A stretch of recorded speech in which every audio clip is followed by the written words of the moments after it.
What is up, everybody?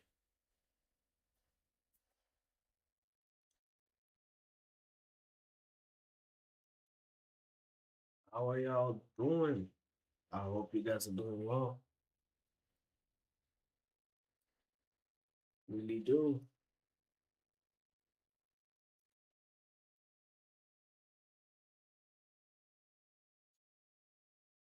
Hopefully, the microphone isn't too loud.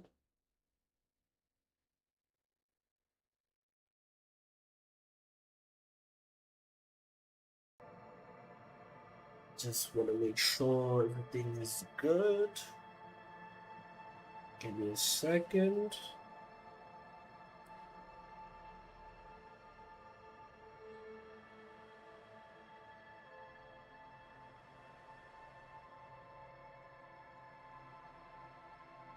Test, test. 1, 2, 1, 2.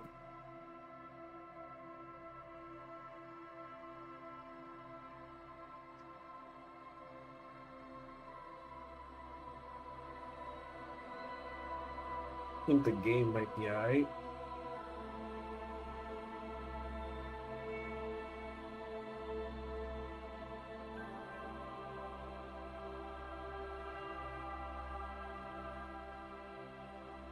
Just lower my microphone volume just a little. Just a tiny bit. Test, test, 1, 2.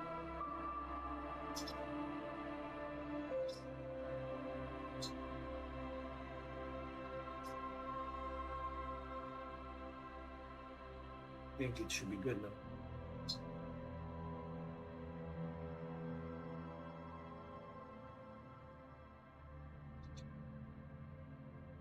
Okay, we are good. I think. Believe we are good. We are bueno. Bueno vivo. Yes, sir.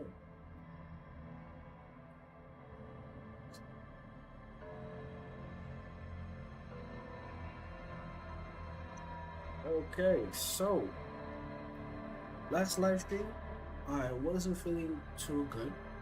Today, I feel a little better. You know, feeling better than last live stream that we did. Um, yeah, I mean, this week was cool. It was alright. It was chill. Thank goodness. I'm a little better now. This is probably gonna be a very interesting stream because we are not welcomed in the town of Martinez. I mean, this doesn't come as a surprise to nobody, but uh, well, cops in a place where cops don't normally go isn't really a good combination to catch my drift.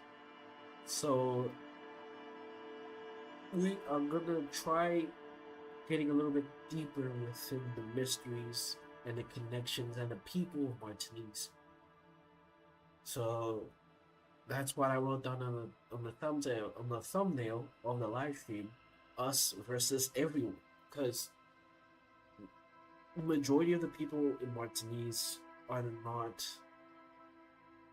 comfortable with the police there, right? They're not comfortable that Kim and I are investigating like a body, like a death that happened in Martinez, and we want to find out who did it because the logistics company apparently, the Wild Pine, sent a group of individuals in order to guard, you know, to protect the company, right? To have like a little bit of, let's say, control on the situation. And well, the union workers were not very happy about that, and giving the explanation that Everett gave us, it seems like it's pretty much like a crime syndicate that's happening or that's located in Martinez or Martinez, and there's a lot more that we have to check out. There's a few characters in them around the map, and there's a few places where we still have to explore properly. right? Since we've only made it to day 2, believe it or not. I mean, this is like what, part 5? This live stream is like part 5, and we've only so far completed one day, which is pretty, well, insane if you ask me, because it's like, wow. So we just did one day in this game, and the rest we're just gonna keep unraveling. Yeah, this is gonna be a very long live stream series, but so far, I mean, we know who we are. We know what our character's name is. You know, our character's name is Harry, and we are a cop in the 41st precinct. We are basically the butt joke cop, you know, that's always in the bottom of all jokes in the police station. Yeah, they keep calling us Stick Roller, which is the best detective out there in fiction. Well, we are not the best detective at all, but we do have a good amount of perks that compensate for our incompetence, if you get me, drift. So, yeah, Kim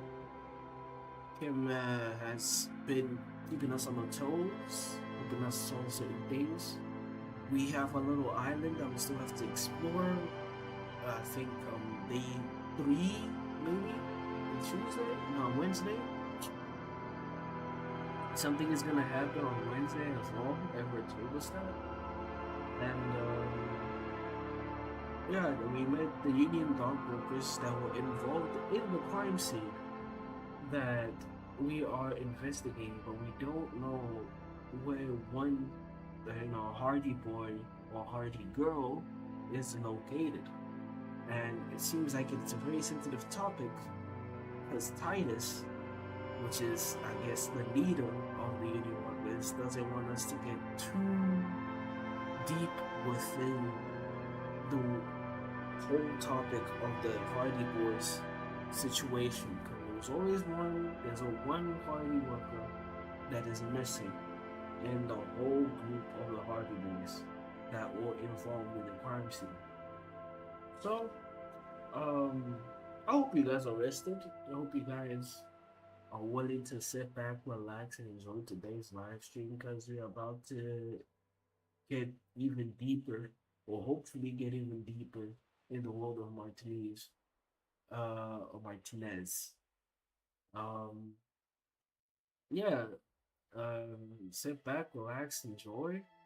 If you've been watching so far, it's part 5, bro. Like and subscribe.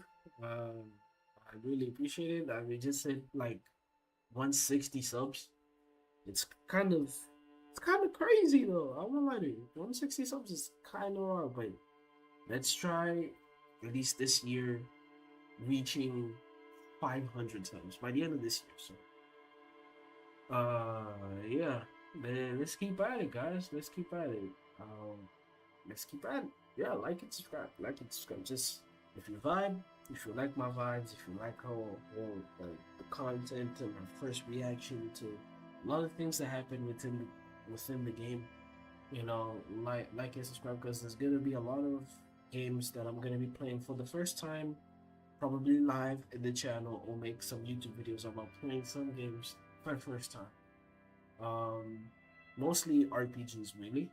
So stay tuned to that. Stay tuned. So without further ado, I'm not gonna be dashy with the long ass intros, but I'm gonna jump right in. So here we go.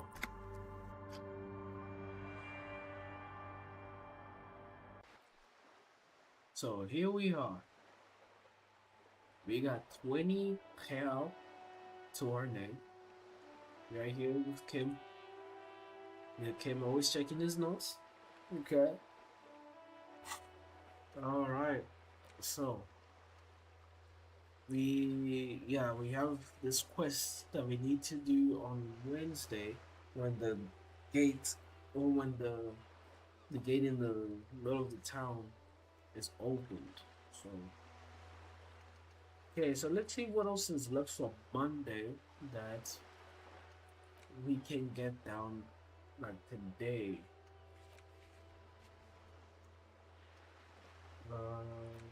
Made a call reporting a crime, victim's tattoos. I don't think the union workers would know about the tattoos. We did us Titus and we didn't get much. We didn't get much. Badged. People that go to building. Business supply, bankrupt. Yeah, we failed this last game. So hopefully I can get a skill point to invest in whatever I missed. To be able to, yeah. Someone's using the terminal B to smoking raw ingredients of drugs into Rivershaw. Jay said there are 3 drivers at the intersection. Talk to them. One of them must know something about the drug trade. We do know this one. We need to talk to the racist lorry driver, the French guy, but we failed to sort of threaten him. So, yeah.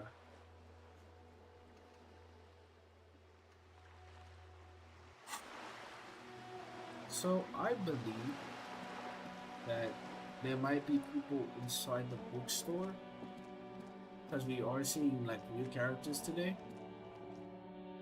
So let's check that out. Maybe we actually have new characters.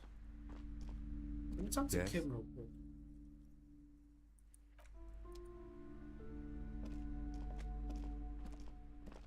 Since it's a different day,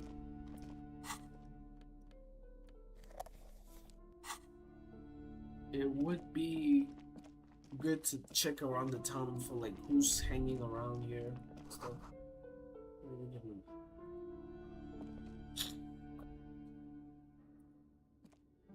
Okay.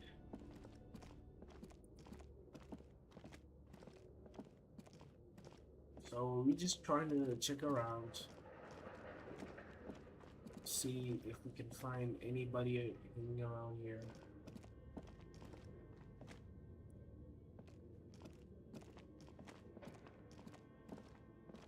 We still haven't found the passport here for the box.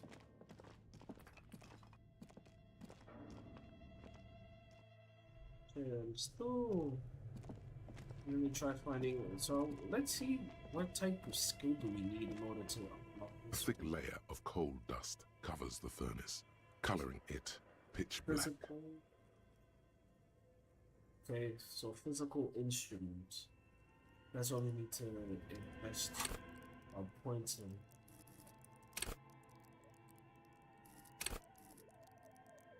So we need to do a little bit more exploration. You know, talk to more characters.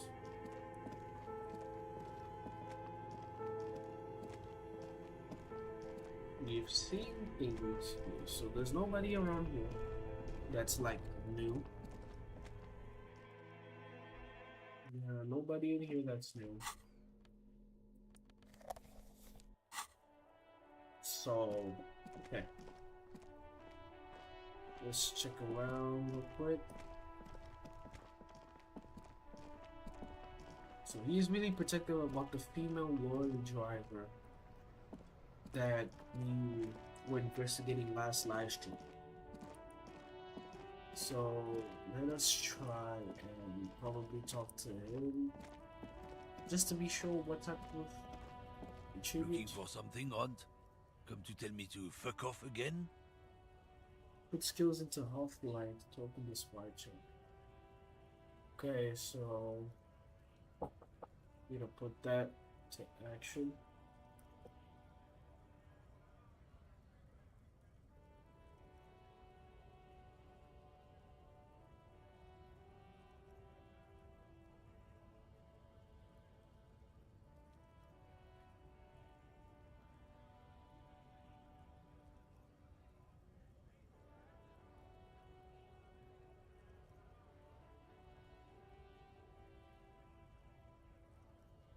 Okay, so lead. Half-Light. What other character have we not talked? It's been a bit. Maybe he has Right something. to work! Right to work! Shame on you!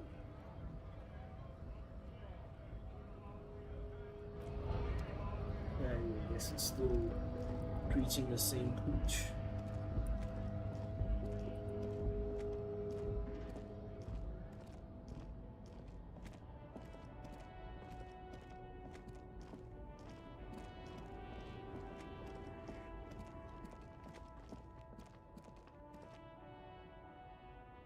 So we don't see any new people on here. I want to avoid talking to the Measurehead because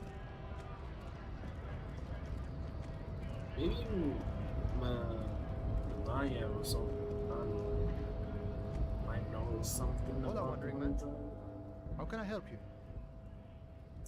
Actually, do you know anything about the Hardy Boys? Los Ardis? They're an independent militant group.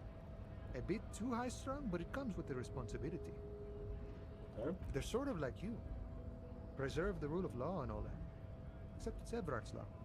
But really, they're just like you. Why are you trying to? We're negotiating our share. Your share? Aye.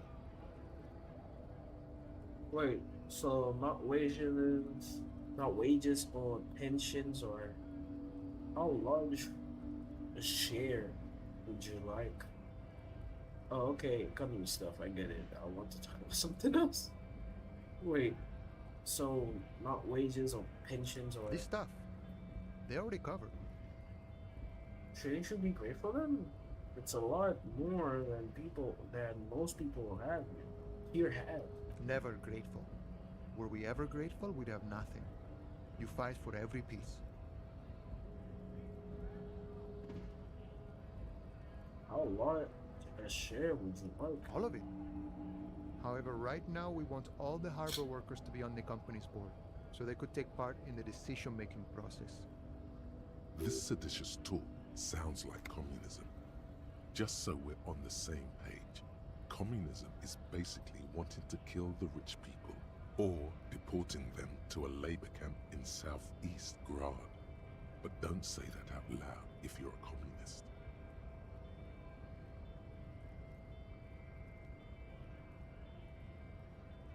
Okay.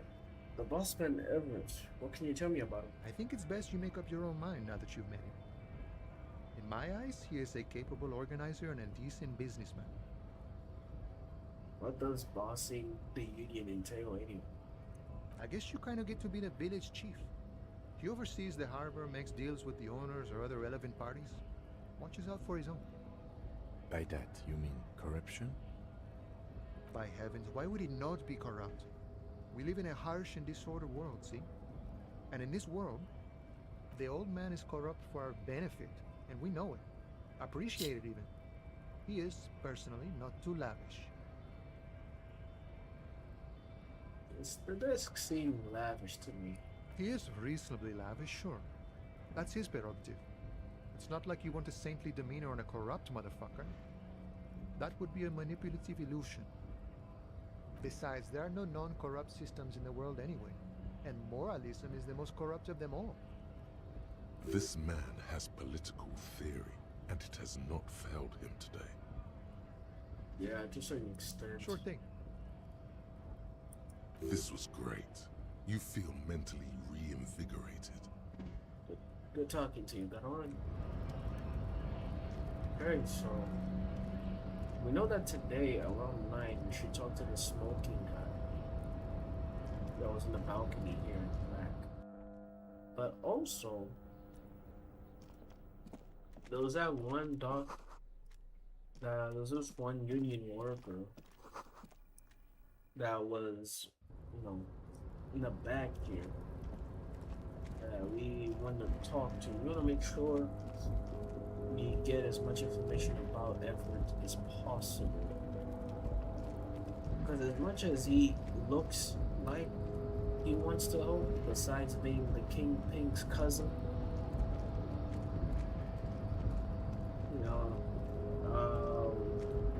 There's always something wrong with them.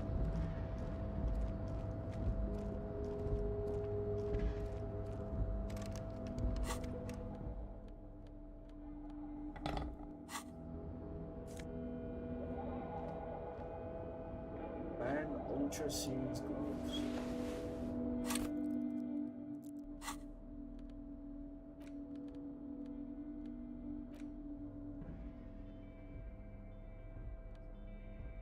Let me see this, how it looks.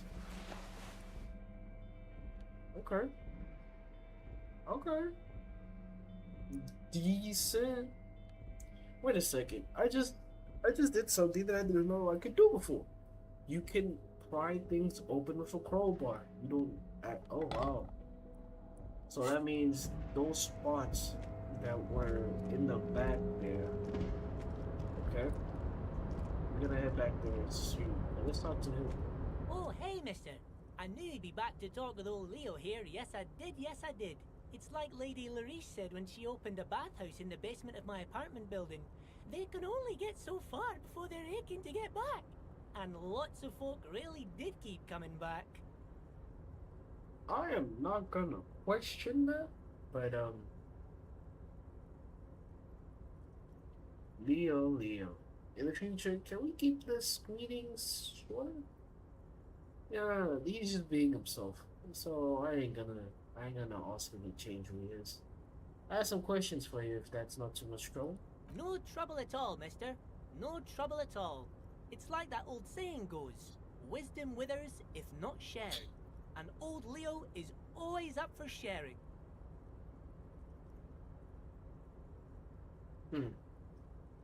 Leo, who wrote the note to make more banners? Oh, yes. I leave all kinds of notes for myself. That old head of mine ain't so good at keeping things in no more. I almost forgot about the borscht. What was about the borscht? Oh, yes. I've been taking special whirling borscht to the men every day since the strike started. The little guy chuckled wearily. It's very, very good. Makes a man feel so warm and happy. I feel like I could take on Mr. Renadan's boar dogs every time the lunch is done.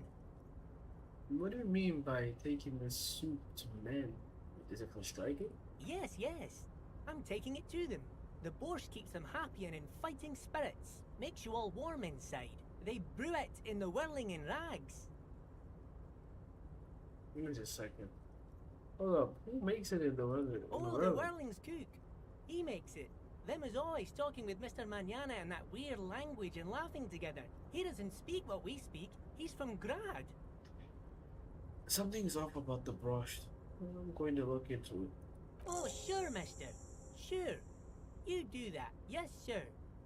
He didn't actually understand what you meant, and now he's just nodding along.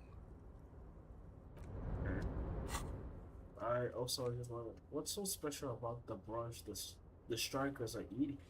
The cook in the whirling rabbit is making it. You can find him in the kitchen. Look into it. I mean, he seems to be chill. Really? He doesn't seem to be much of, not like a threat, but he mostly minds his own business. So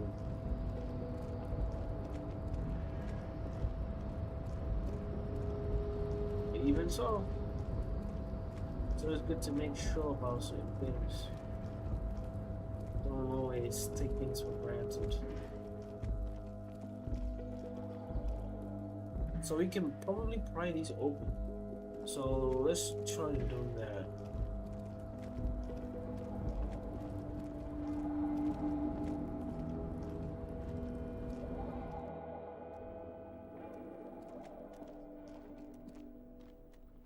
Okay, this doesn't seem to have anything here.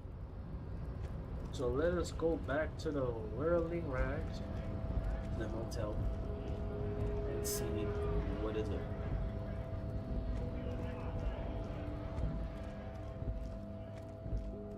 Wait. Let's head out here. Maybe we have somebody else working in here. No, it's the same. Alright, never mind.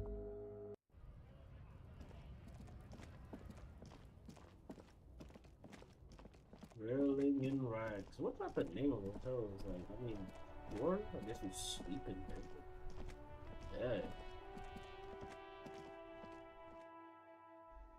Yeah. Alright. Yo, cook. What you be doing, man? The man ponders his cooking utensils and gives you a little nod, acknowledging your presence. Yeah. Do you know what's behind that door?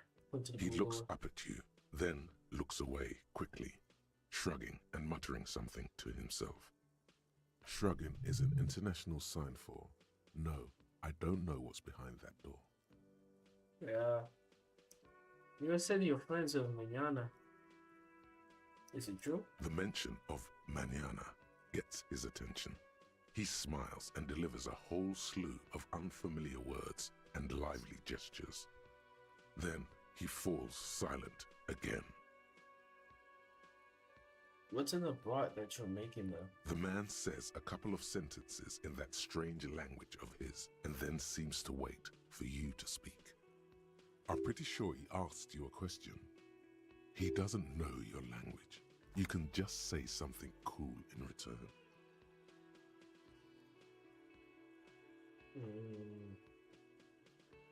Yes?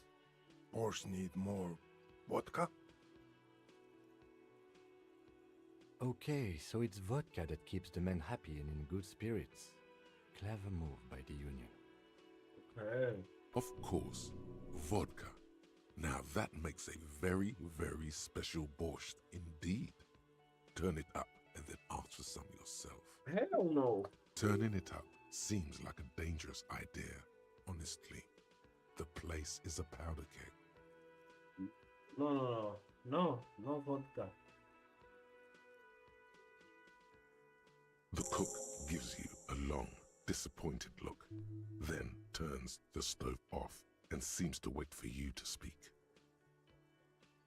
Alright.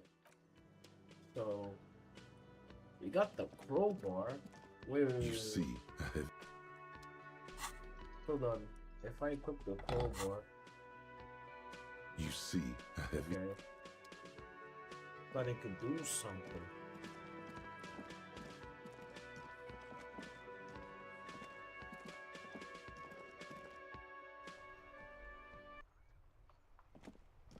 So...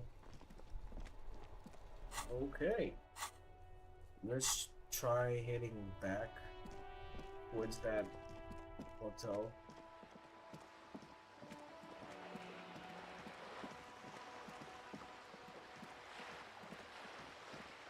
And see if we can pry open what we saw.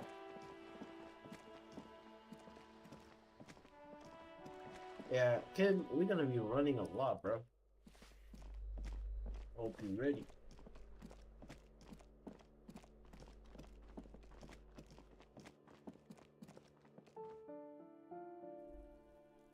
Alright. So, yes, we can try this one. Got more money. Got more money. This is great. More money, more power. In a sense, to stay inside the Martinez, I guess. Because we do need to sleep around here. We already paid tonight's we already paid for the fee, right? The night fee around here. What happened here? Can't put clothes on an apartment with a hole in the wall. It will still be accessible through the apartment next to it. That one didn't have a door. Sadly, nothing of great value remains here. Except the stuff in the fridge. Indeed.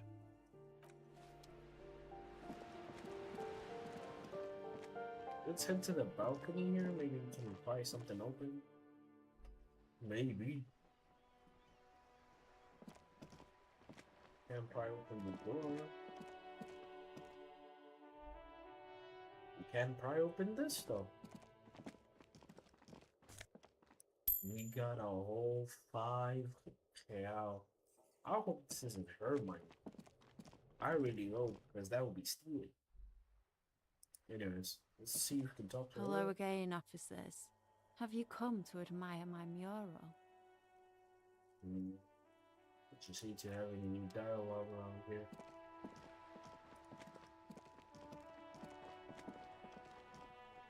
Okay. So we checked the hotel. Then pry open like 2 things. And we got money, so we got rewarded for being curious. Ooh! We got a blue signal naval code.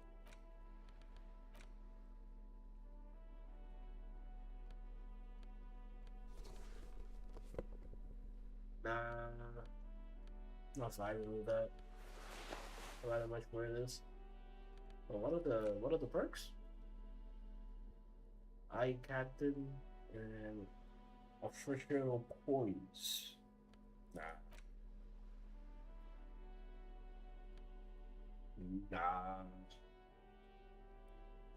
I'm sort of comfortable with the fit that we got. For me at least, it's kind of cool. But so with certain items equipped, we could do a few things. So we don't know who exactly stays here. Apparently this is the guy that is low-key weird. Yeah. It's low-key weird. Weird ass guy. We never made it into the greenhouse. Like to get inside the greenhouse. There might be something we can pry open out here.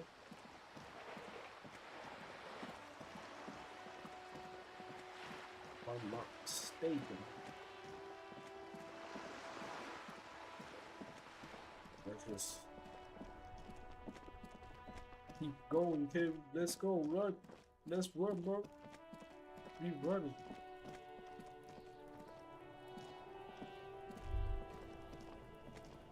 This trash container is locked.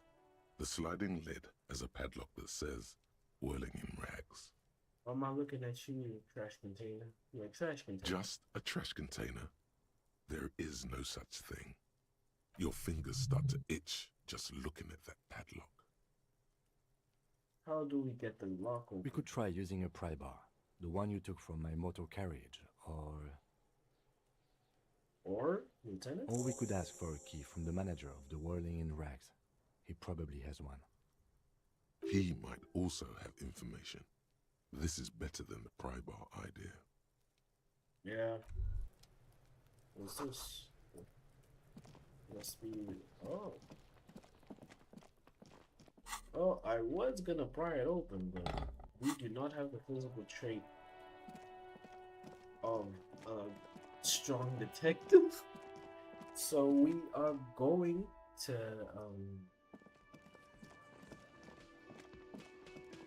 talk to you. Can I help you? It's a trash container out back, Lewis. Mine? No, it belongs to the Whirling in Rags. Thank you for clearing that up. Why do you keep the container locked? Why? To keep the hobos and drunks out. That's why. And the neighbors too. They put their trash there and they don't pay for the garbage company. I thought as much. And are you the only party with access to the trash container? Well, yes. Us and the garbage disposal company. It seems a little callous, doesn't it? Something stirs in you. No, it doesn't. Nothing stirs in me. It isn't callous, it's common sense. I wonder what this really is. Prod at him and find out.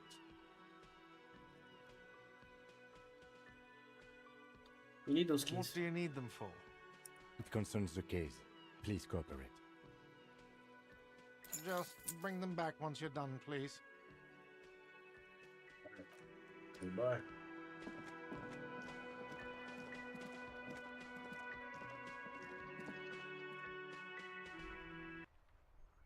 Alright. Let's check what's inside of you.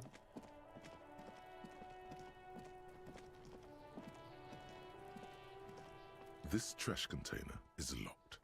The sliding lid has a padlock that says, whirling in rags. Open the padlock.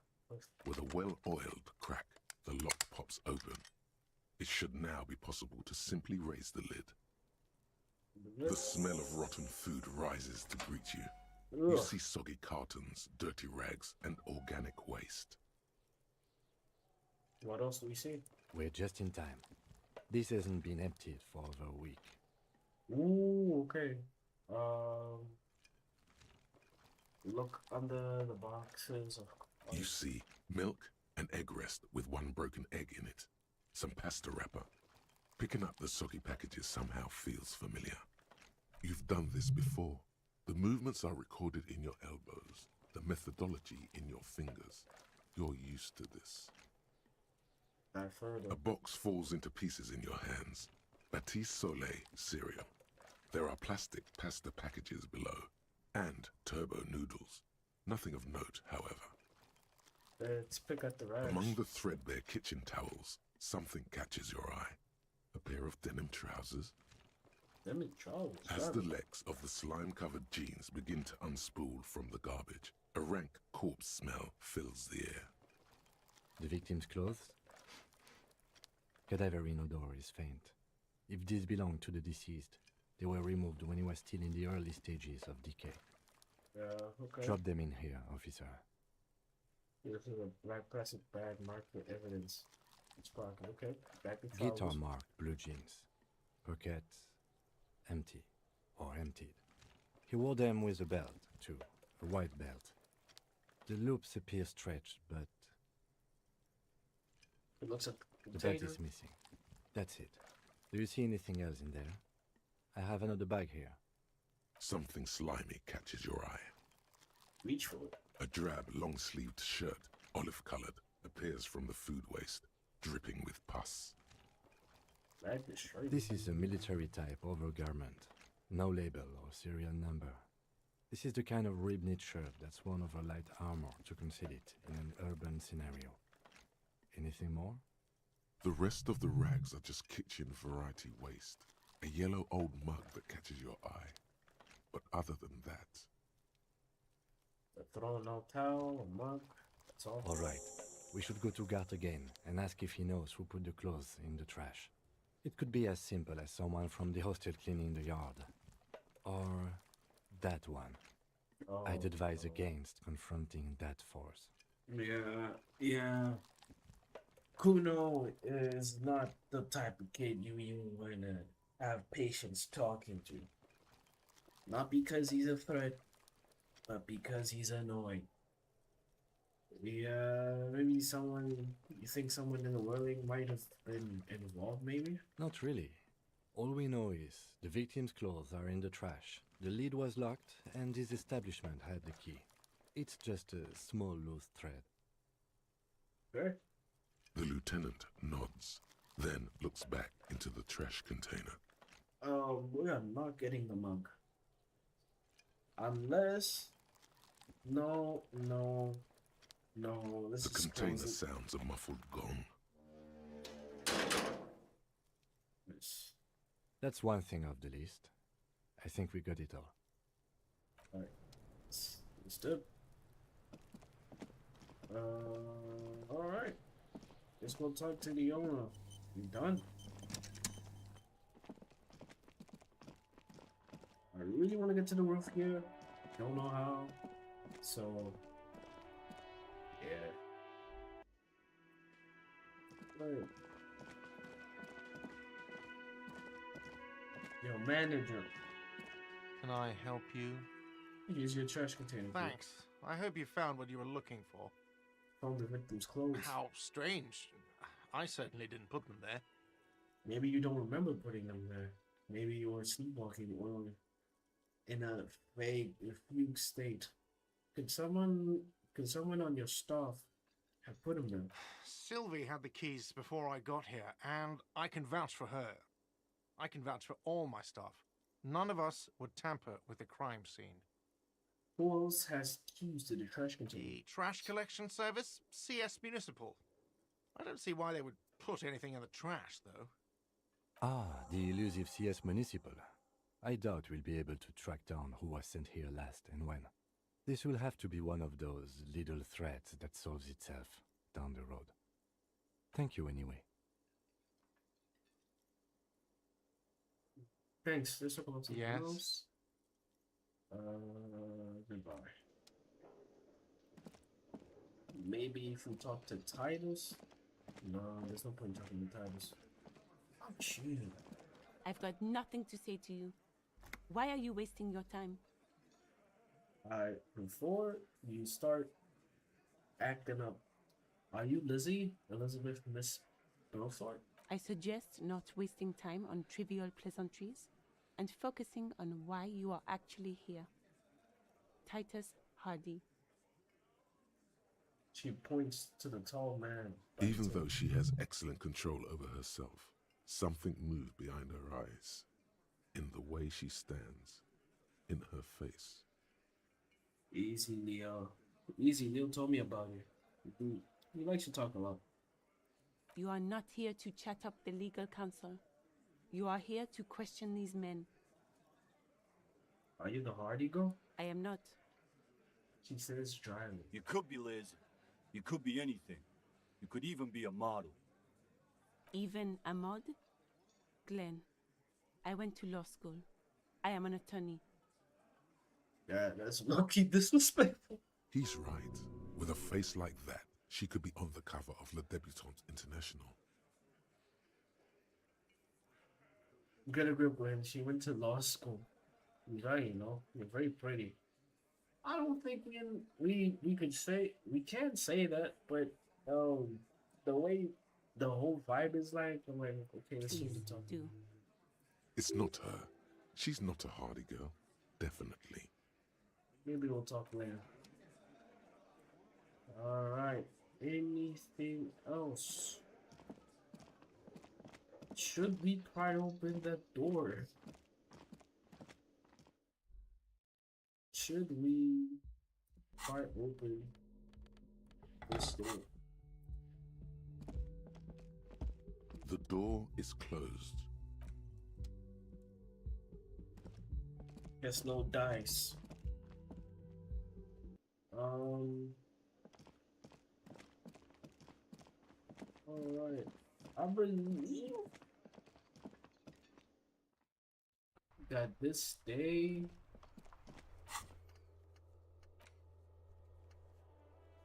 who else has unauthorized access to the whirling trash? Find the person and you know who's tampered with the scene. It may take a while, so in other words, this will be done maybe in the later days.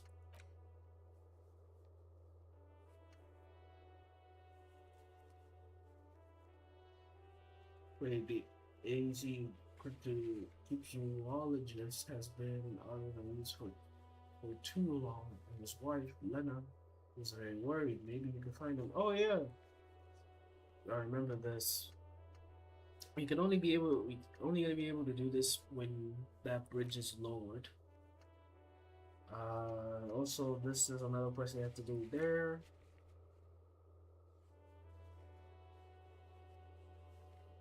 Okay, so you have to talk to the guys inside. Is there anything else I don't think there's anything else we can pry. So, alright, let's talk to the union workers. I guess we can only speak to Titus. Looks like the circus left town, but the clowns are still here.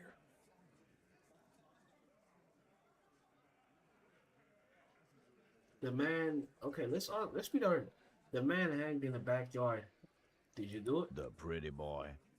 You guys really love talking about that pretty boy. You committed murder. Funny. But my partner and I have a serious matter to discuss with you. We have spoken to the head of the union. Ebrard? Yes, him. And what did he tell you? That we killed him?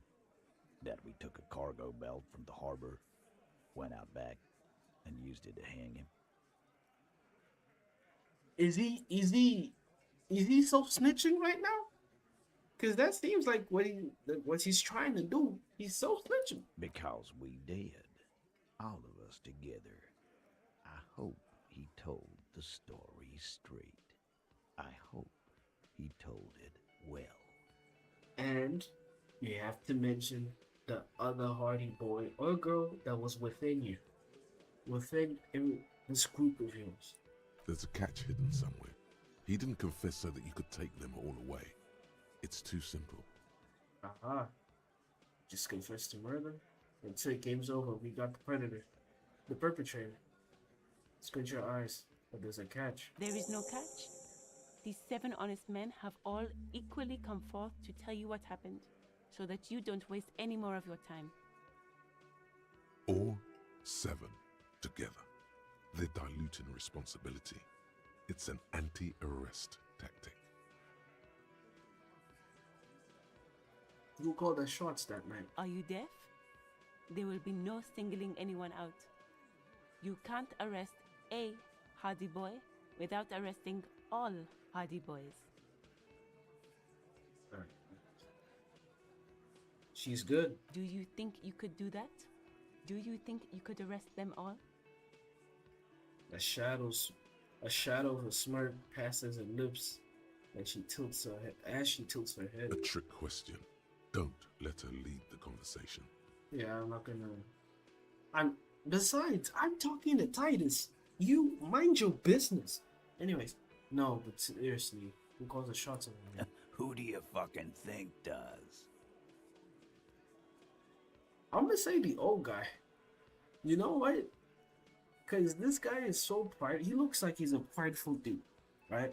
He looks like somebody that he does not let anybody overstep like the boundaries of his position, right? So I'm gonna, on purpose. The fat Angus, the biggest animal dominates the herd. I'm guessing the big one. Bow to the bearded man. Gangs are usually run by the oldest, most vulnerable member. You point to the harbor. Everett Clare runs the union. You answer to him, right? Not really, because Everett is responsible with another part. Because I'm thinking about like maybe Everett is responsible for one part, and the union is responsible for something else. And sure, they are related in a way. They are related. So, but also, we don't see the 8th Hardy boy around here. So let's press on him on that. Let's press more on that on this, because I believe that he might give some sort of answer on that. It's the 8th Hardy boy, the one who's missing, the big dick. Titus, no one was thinking that there's any question who's the leader. That's how he would have ended it. Titus won't let him. No. Fuck no! The big dick is right here, asshole. You're looking at it. Right fucking here. Yeah, this guy, he's sensitive. He likes to be the leader. And he doesn't want anyone to take the position, so everyone, because he's unhinged. I think he won't accept anybody becoming better or being a leader because it's all that he knows. He's like, oh man, you are not gonna take this position away from me. I command everybody. Everybody listens to me, and all that. Then we're gonna have a moment like Red Dead Redemption 2, where Dutch, you know, he's like a leader of the gang, but then slowly starts losing his shit, and then everything goes to shit. So Disregard the outburst, officer. None of the boys have any comments on their power relations. That night, they acted as one. That's all.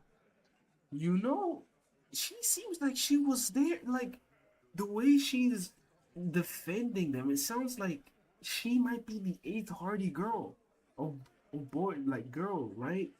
Cause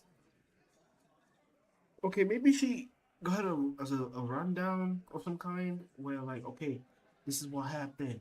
You know, we did this and all that, and she's like, I bet so.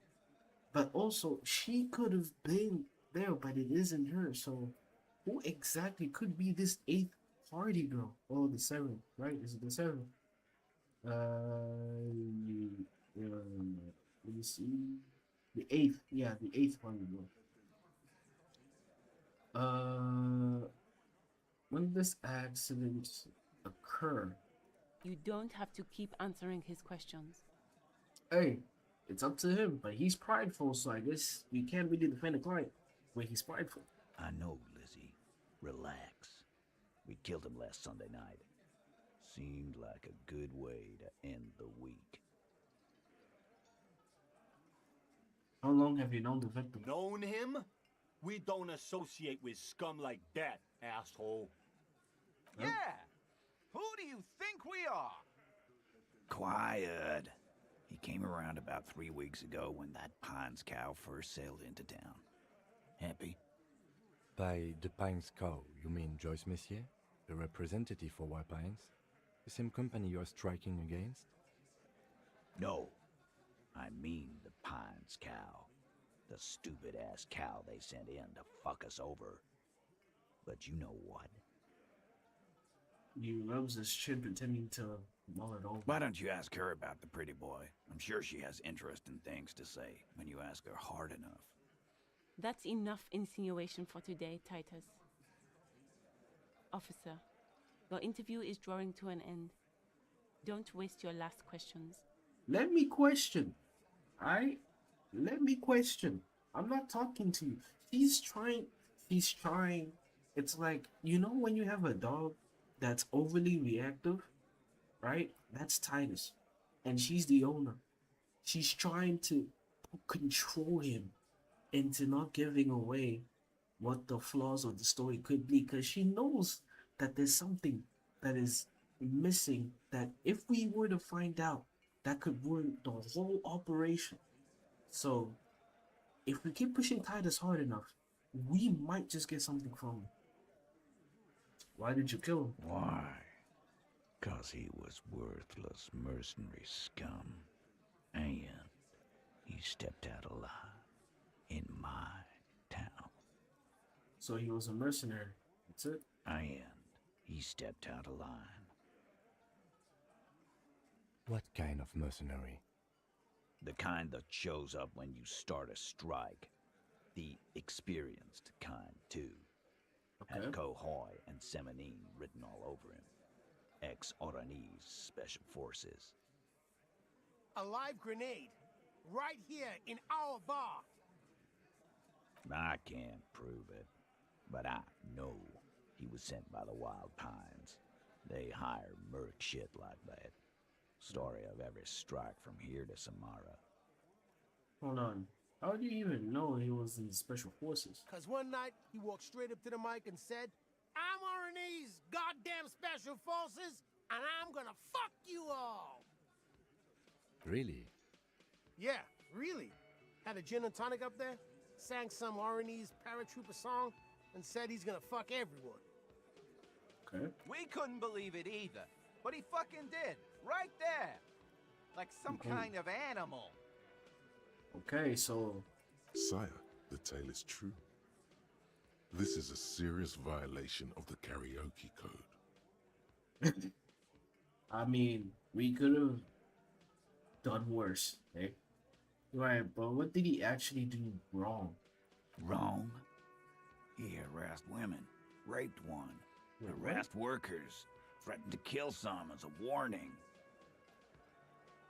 Oh, for real? From rape to harassment to threats of violence. Why the strange de-escalation? To kill us all, if we don't open the gates, if we don't let the scabs in, if we don't bend over. And that was before he started coming here. Yeah, he said it was his favorite joint now. Started coming here every night. Drinking, grabbing girls. Grab one of ours mid-karaoke, right there on the stage. Ooh. Okay, tell me more. He grabbed someone? Yeah, this girl's on the mic. A beautiful girl, young. Gets into the second verse of Lover Lake. The fucker grabs her legs, starts screaming. Show me your cunt! Why don't you show me your cunt? Then, he gets knocked on the head with a wine bottle. Doesn't even fall down. Okay, though, that's crazy. To have the... Okay, maybe... Even so, there's no excuse for that, right? Because even when you drink alcohol, you know that you're drinking and you're going to lose control of yourself, and you should not be doing that. But that is wild to do that in front of people, even though you in the special forces. It doesn't matter who you are. That is totally not okay.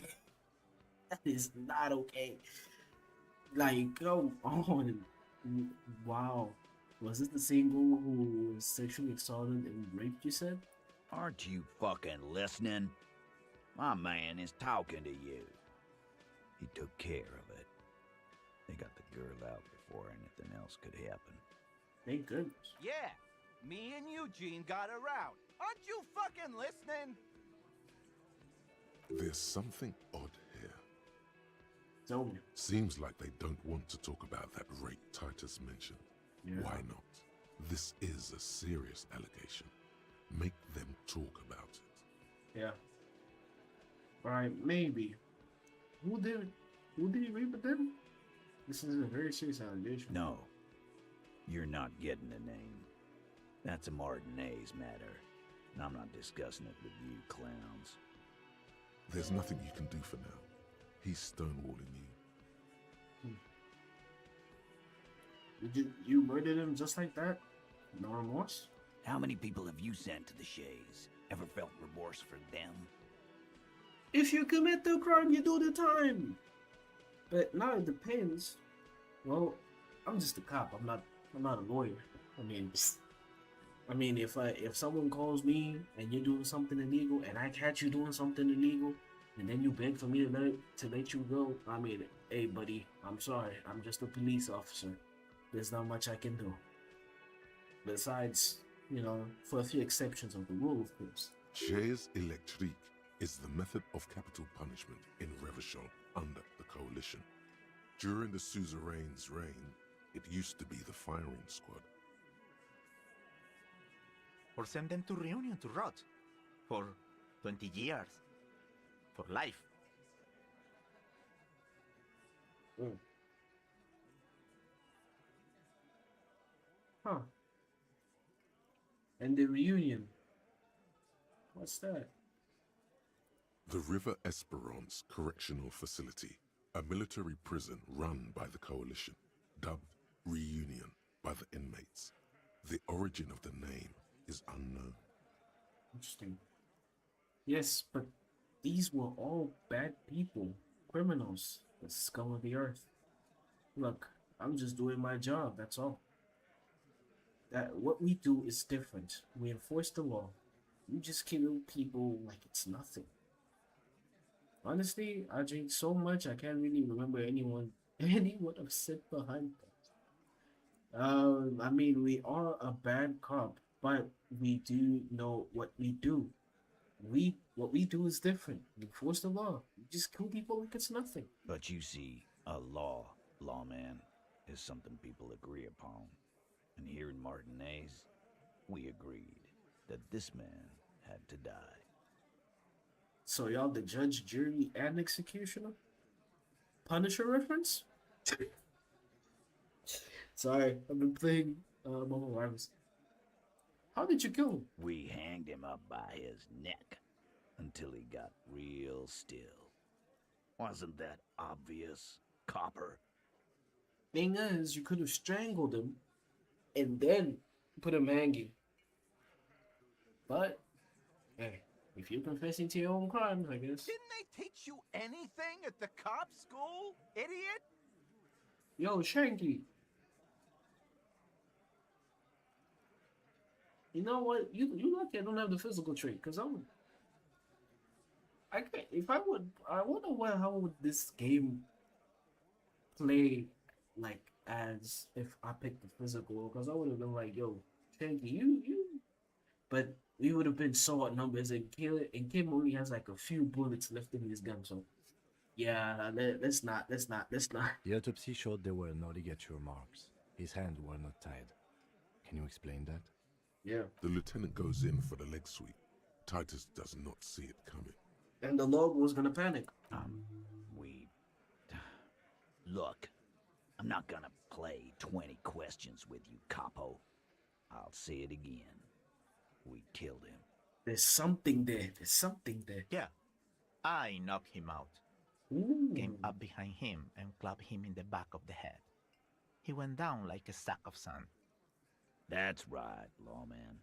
And then we hanged the fuck. Make them a bit more uncomfortable first, then see if it all adds up. Okay, strange answer to tied hands. Okay, make them a bit more uncomfortable first, then see if they adds up. Okay, Mr. Tats, what did you use to knock the victim down? My fucking elbow, Copper. Samaran boxing style. Samaran boxing, or Sambo, is an eloquently violent set of one-on-one fighting moves, originating from the Samaran Isola. Sambo style implies stealth, cleverness, and cool. Okay. He may be lying, but he's good at it. No twitching, no rushing, no uncalled for details. He knows. Where did all this action take place? Right fucking here. Eugene already told you that the fuck had started coming to our bar. Yeah, man. Weren't you listening? So y'all did everything here? Oh, the manager wasn't here. Sylvie is out. Maybe she knows something? Alright. Please. Don't fail this. Titus is solid as a rock, and so are a few others. But First, tell me who saw him. Elaine, who looks like he might be Titus's right-hand man, the least antsy of the bunch. Definitely not his first time being questioned by the police. Yeah. This little rat-faced fellow is solid too. Always fidgety, yes, but no change there. Right. Him neither. Mostly keeps to his tomato juice, or whatever he's got there. He's cracking on the patient.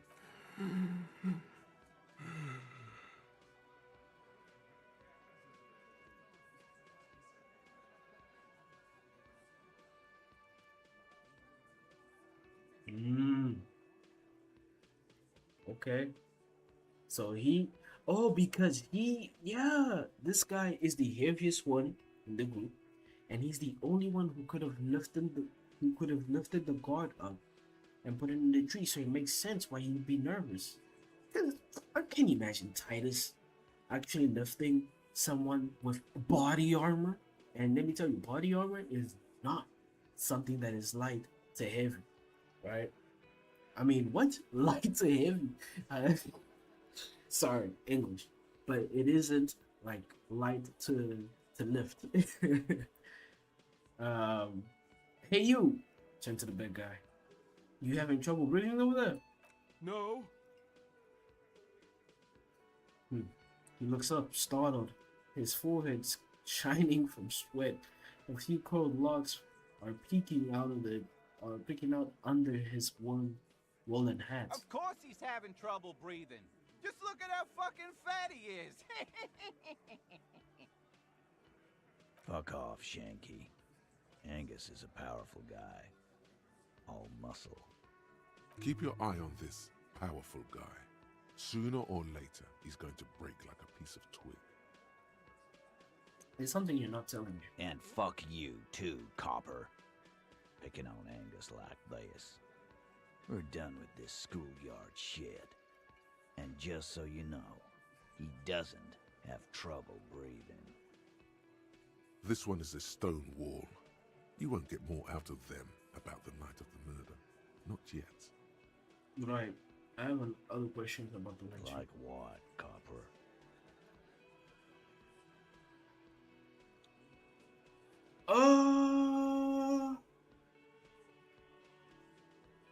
Do you want to confront him?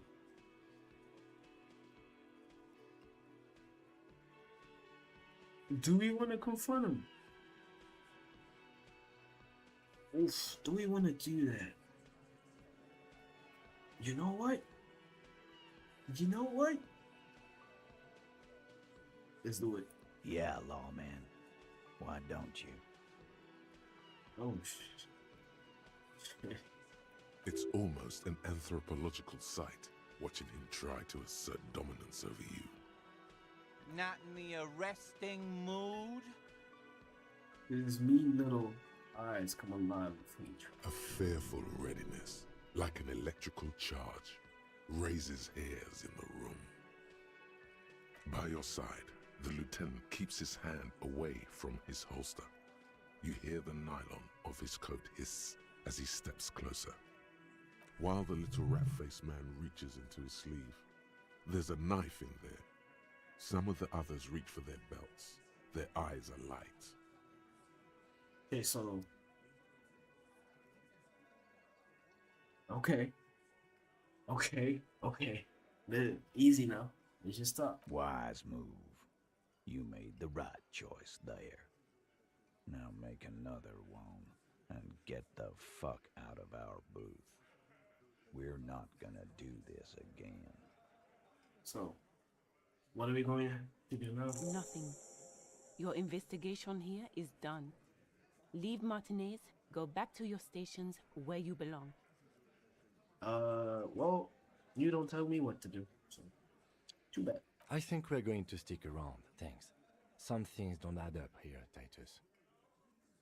I've done this job for long enough to know that people don't just confess to first-degree murder, even if it is a group responsibility. We're going to look into this. Good luck with that. You've heard everything a rent-a-cop is gonna hear from us, real law officials. You're lucky you didn't get a beating.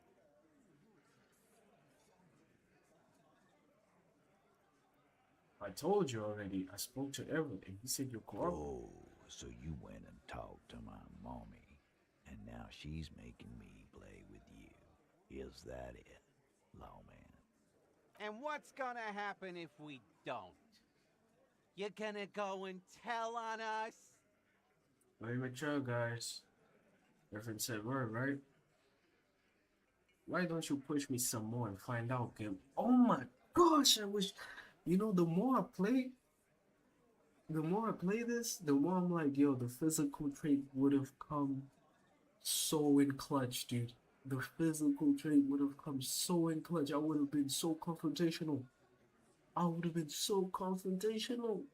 I mean, I wouldn't be able to get the information about the amount of hardy members that are in here. But if you wanted to try me, I would have been out here playing We On Go, and I'm like, yeah, we gonna do some John Wick type shit out here. Anyways, right with you guys. Everyone said word, right? Yeah, I heard him. Now fuck do you think I'm doing here? You'd have your ass handed to you if it wasn't for the boss man's word. Let me state this very clearly, Capo. Hello, officer. I'm Titus Hardy, and these are my boys, Hardy boys. How may we assist you? But having Everard back you up like that did seem to have some effect. Not much, though. Before you take off now.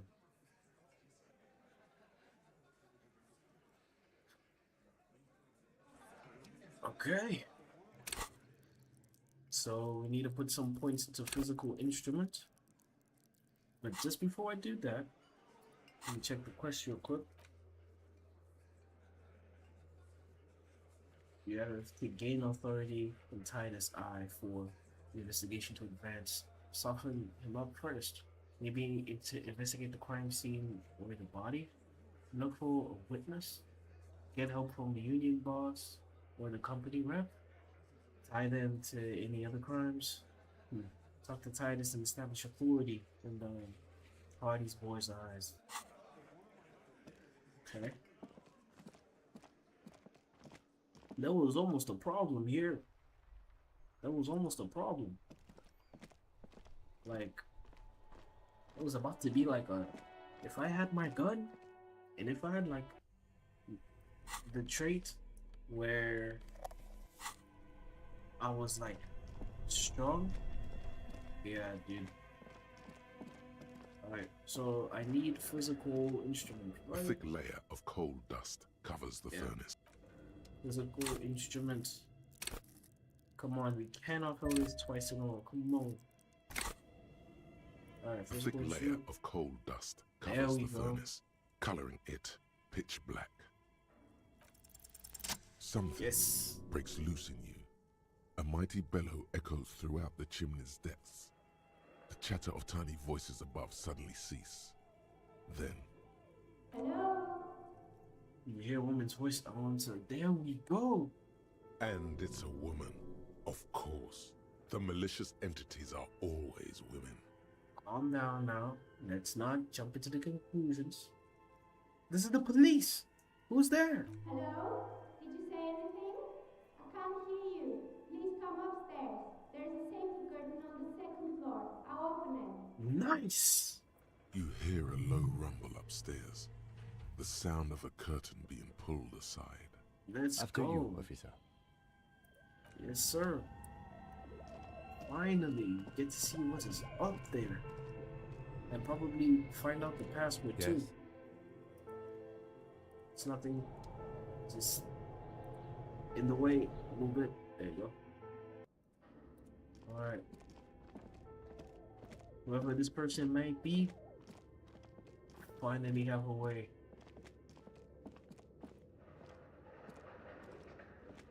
There we go. Oh.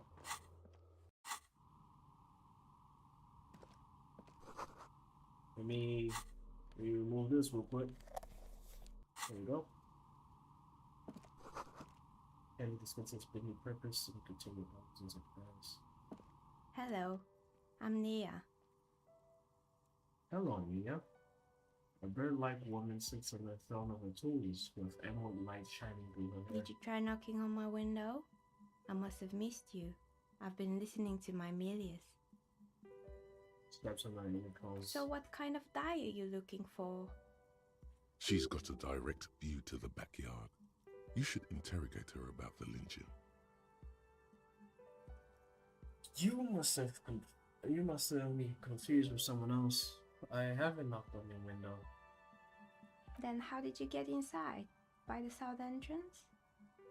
You know what? It doesn't even matter. What matters is that you're finally here. Let's talk dice. Did you have something specific in mind? Why are you asking me about dice? I'm a novelty dice maker. Tell me the name of your role-playing system and I'll make the die you need. That's why you're here, yes?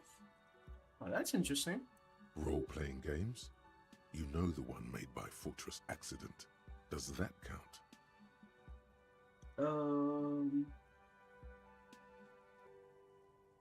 I'm not interested in buying dice right now. Well, please stop having you ask us some questions. You know what?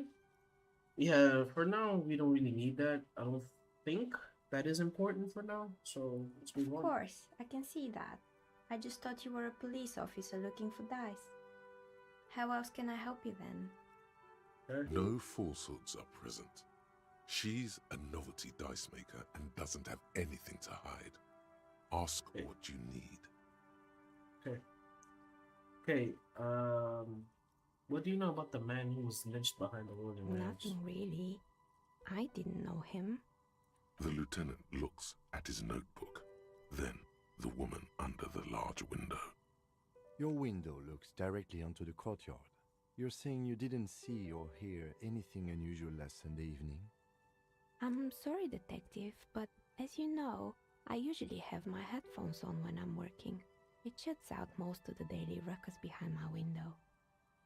What do you mean by the daily ruckus? Well, there's always something going on in the Whirling's backyard. She stops to try and come up with an example. During daytime, there are usually those kids. And lately, I've been seeing a lot of drunk workers hanging about. Must be because of the strike. She's heard of the murder, but did not see it, Xaia. So how do you hear about something? Because you have to interact with people in order to know that something happened. So how exactly do you get that information? But I never saw anyone during that fateful Sunday night, I'm afraid. And you never take your eyes off to work to look out of the window? I might have, but in this case, all I would have seen is my own reflection staring back from the darkness. It's light here, but dark in the yard at night.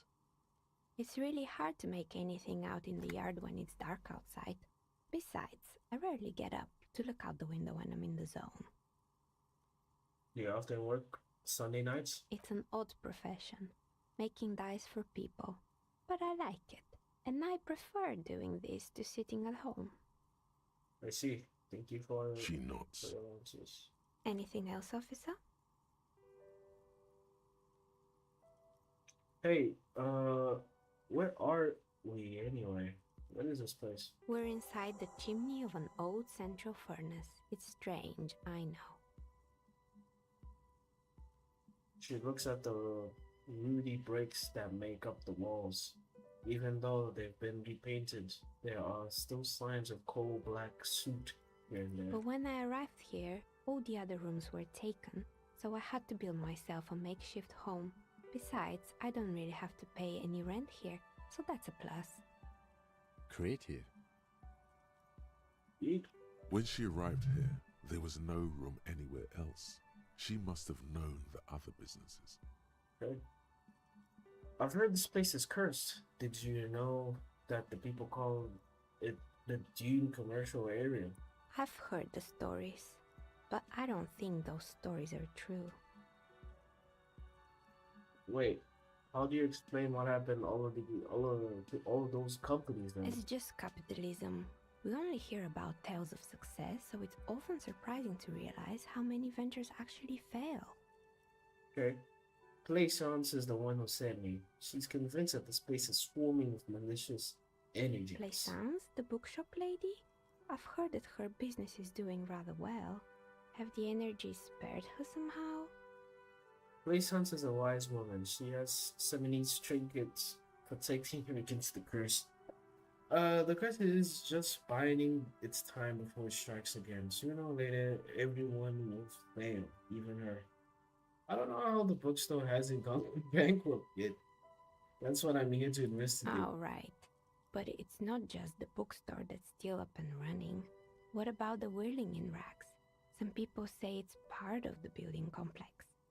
Hold on, the whirling rag is part of the Dune commercial area? You could say so. Both houses were built at the same time and under the east of the Commerce Central project. Yes, but it's still separate. It's still a separate building. The malicious anti-villages can't reach there. No, the wedding res isn't doing well either. The waitress just took off when the customers have trouble paying bills. That being myself. Yeah, you're right. The wedding res doesn't really look like it. It's cursed. And then there is me.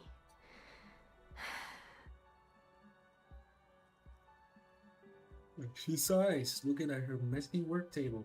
All kinds of tools lie there scattered, from knives to carving files to wire cutters. I've been here for 14 years. What? Selling novelty dice to role-playing enthusiasts.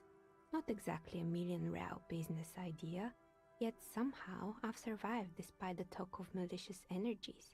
Strange, isn't it? I mean, props to you. Wait a second. Wait, props to you. It's because she's in cahoots with the demons. Maybe it's just because she's so talented that she's been able to woo the curse. Come on, guys. Playson thinks it's because you're the source of it, a malignant entity. Malignant entity? What does that even mean? Some kind of sorceress? What about you, officer? Do you think I'm the malignant entity?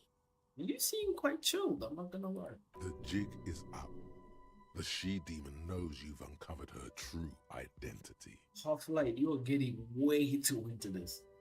I think it still might be you that's causing this. Besides it, I'm sorry to see that there is no curse, only business decisions and natural market fluctuations. Exactly. Truth is always so disappointingly mundane and boring. But I'm glad we got this sorted out. Anything else I can help you with today? That's all she has to say on the subject. She's been thorough and truthful, as far as we can see.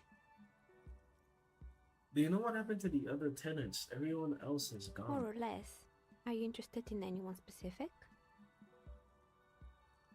Oh, quite a lot of them spring to mind. Yeah, what happened to the gym? It wasn't merely a gym, it was Artemiteps Boxing Club. A community project created to steer at-risk youth away from drugs and crime. And who was the Artemiteps? A kind man from Zemsk. I heard he had some trouble with the law when he was younger, and that's why he wanted to start the gym, as his way of giving back. Oh, that's cool. Maybe that's what Kuno needs. Okay, no, maybe. Judging from the kids I've met so far, it didn't really work, did it? It didn't. If anything, it made the youth situation in Martinez even worse. At some point, someone started a rumor that the punching bag downstairs was full of amphetamines. It's not really full of that. No one would store their drugs like that. Eventually, the coalition took away the funding and the club went bankrupt. This was a few years ago. It's gotten much more peaceful around the plaza ever since. Okay. What's up with the broken windows? Oh, this one's a mess. There used to be a company that promised to repair windows 24 hours a day. What could go wrong with this one, right? Turns out, the business was actually set up as a front for an illicit group that was producing snuff milias. Who would have guessed? Yeah. What's the snuff milieu? Trust me, you don't want to know. Okay. And they never cleaned up the debris either. Now it's just littering the hallway and I have no idea how to get rid of it on my own. Cool, very cool. What about the debris? What's a snuff milieu? It's a sub-Rosa radio station that broadcasts real murders with real victims. Some people pay good money to get off on it. Oh, wow. Damn. Nothing changes in her tone as she says that, as if it's just another piece of information to lay out for the world. I mean... Don't worry, the ICP has a separate division that deals exclusively with unlicensed sub-roses. This isn't our problem. Okay. Good luck with that. It's not easy catching those perpetrators. That's true. Did someone else here make stuffed animals? I saw mounts lying around. You mean Mr. Fabron, the taxidermist? No, he mostly just did drugs. Oh, that's crazy. Anything else? I found pretty mannequins. There used to be a fashion atelier here, but I have forgotten the head designer's name. They were doing well for a couple of years, until the insect rights activists came. Insect rights activists? What in the name of... The atelier produced a certain collection that used chitin among the materials. Apparently chitin is made in the Occident, where it's extracted from beetle wings. And you know how all kinds of political movements are big in the Occident. The activists shut down the biggest chitin supplier, which of course caused the price to skyrocket. And, naturally, all the most fashionable tastemakers refused to be seen in chitin from then on. The atelier went bankrupt before they could finish the collection.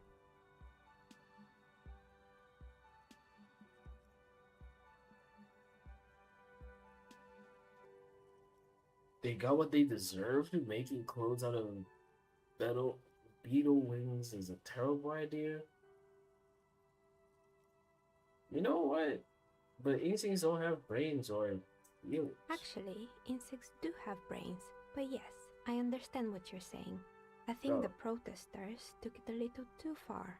I mean, yeah, sure, they do have brains, but yeah, they have a way of working, right? But yeah. As she shifts around, you notice several dead flies on the windowsill in front of her. Legs up. They're not moving. Anything else? Okay. What's with the rollerblades and the skis? They were made by a company called Slipstream. After they pivoted from making rotor blades to skis, their chief executive took off on a vacation with all their money. Oh, that's fucked. That is so fucked. She rests her chin on her hand with an impish smile. Honestly, I think it's quite funny. I think he's still sending out holiday transmissions from Tulula or Tiumotiri or Hashkor or wherever he is. Oh wow, interesting. What do these transmissions say? The usual, I imagine. That he's been thinking up all kinds of new business plans and can't wait to get started on them just as soon as he returns. Yeah. Her smile widens before she sees it into its face behind her. Men like that are a curse. Yeah. Like you build a company, you both work hard for it. Then the executive is like, yeah guys, I'm gonna head out with all of our funds. And then you just have to manage without me. And it's like, dude, what the hell? Sure, but Slipstream is history now. All their remaining assets got seized by the bailiffs in 47. Oh, quite some time. I have no idea why those skis and blades are still lying around in the house. Not much use now, I guess. They were just props. Why return them? Maybe you could make a sword out of one. No, wait, forget it. It would take too long. Yeah.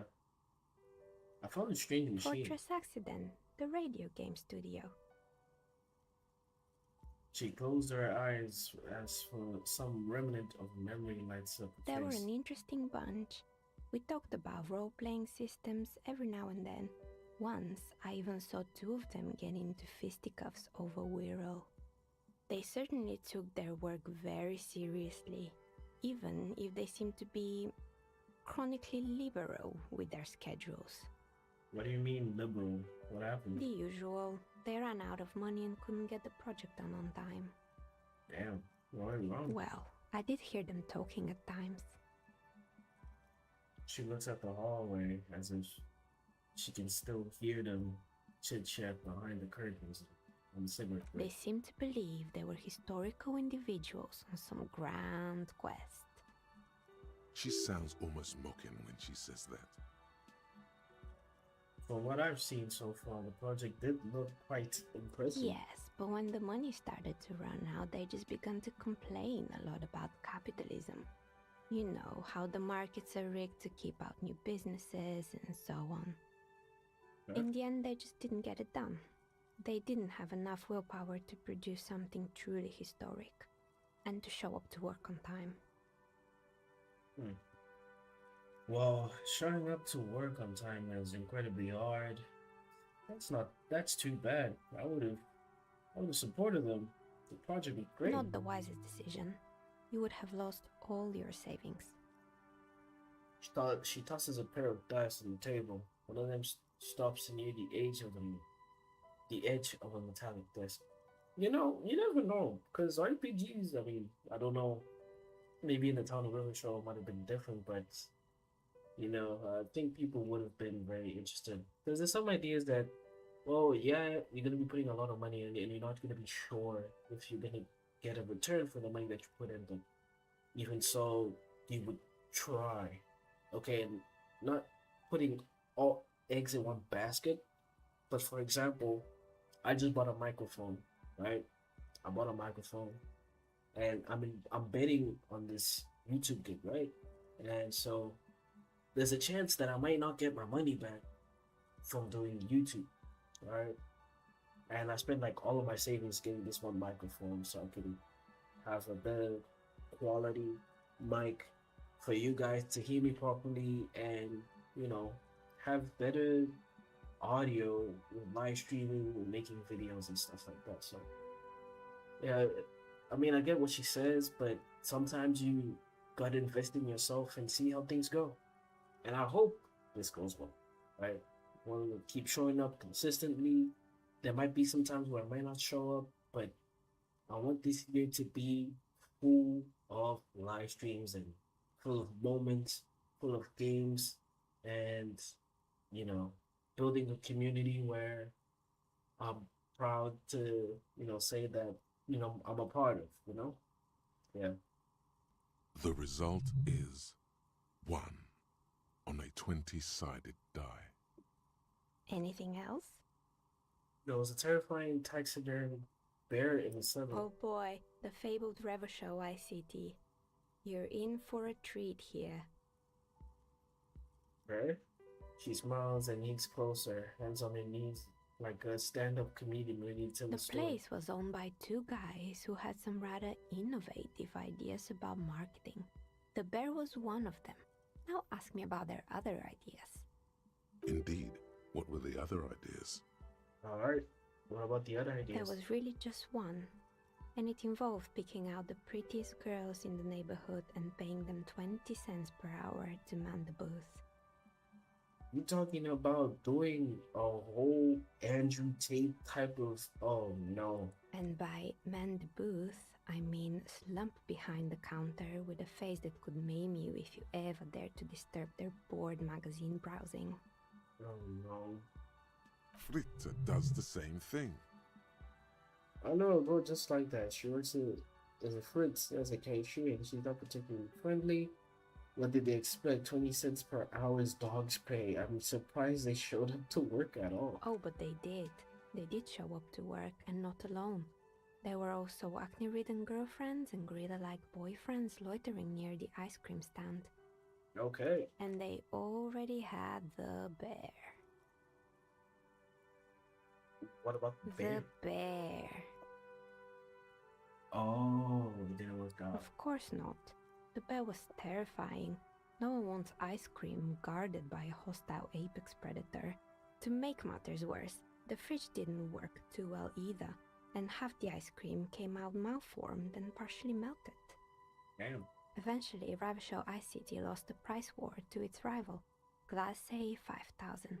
Glacé 5000 sold caramel sundaes for only 5 cents a piece, out of regular fridges. Damn. It's just the market doing its job. Maybe, because the taxidermist who made the bear definitely wasn't. Doing his job, I mean. Okay. He said that the bear was his vision beast. He said he met his vision beast while high on desiccants. Called it Megatherian. Sounds cool. It does. Scary, but cool. Very cool, but I don't want to hear about bears no more. What's a vision beast? It's an imaginary beast that guides you through life. Okay. By telling you to do more drugs, mostly. What? I do drugs. Yeah. I don't have a comment on drugs. I don't do drugs. Very good. You shouldn't do them. You're a police officer after all. Anyway, now you know the story of the fallen ice cream empire. Yeah. She seems almost sad finishing the story. Some dust beams swirl in the afternoon air. Her eyes follow ivy. Little sparkling embers under the window. Anything else? Another failed business, perhaps? I've been here for a long time. There used to be a hair salon here, right? Yes, I think it was called Androgynous Orlando or something similar. They weren't a big hit around here. Turns out that working class men don't like genderless haircuts. They're scared of that word. Genderless. Okay. A bit of experimenting every now and then isn't bad. Yeah. It's not about the haircut. It's about the confidence. What's wrong with a bit of experimenting? The customer should let them should have been more open-minded. Not everybody is open-minded, but I go with the first one. I guess it just wasn't the time yet. Actually, I had other Good. questions. I hope it clarified things a bit. What else?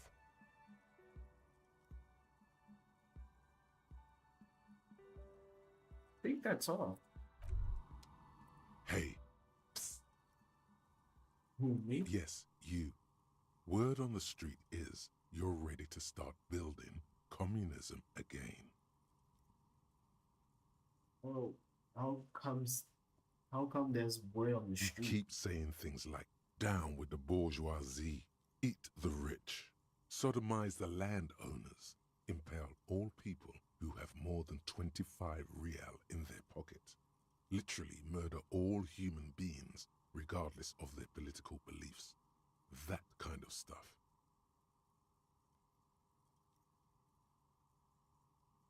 I've said some mildly left-wing things, but none of those. Oh yes, the mask of ambivalence. Don't deny it. You're about to rip it off and reveal the monstrous seven-eyed lamb of global communism that would devour and masticate mankind. Everyone can see that. So tell me, do you have any questions before we fire up the big communism builder?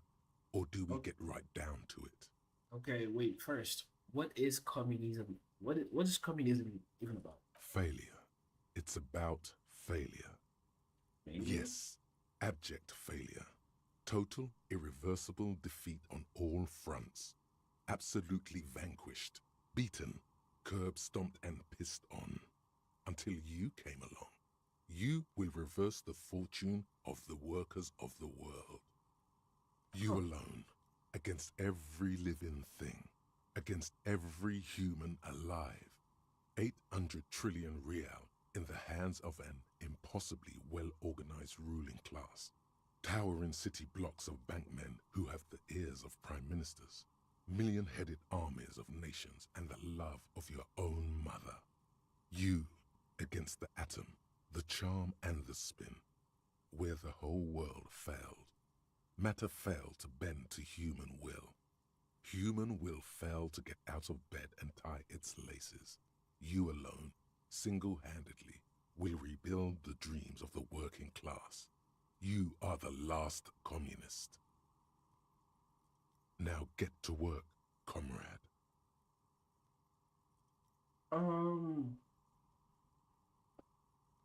It works, but I don't think it's too tiring. I don't have it in me. I'm beat down and broken.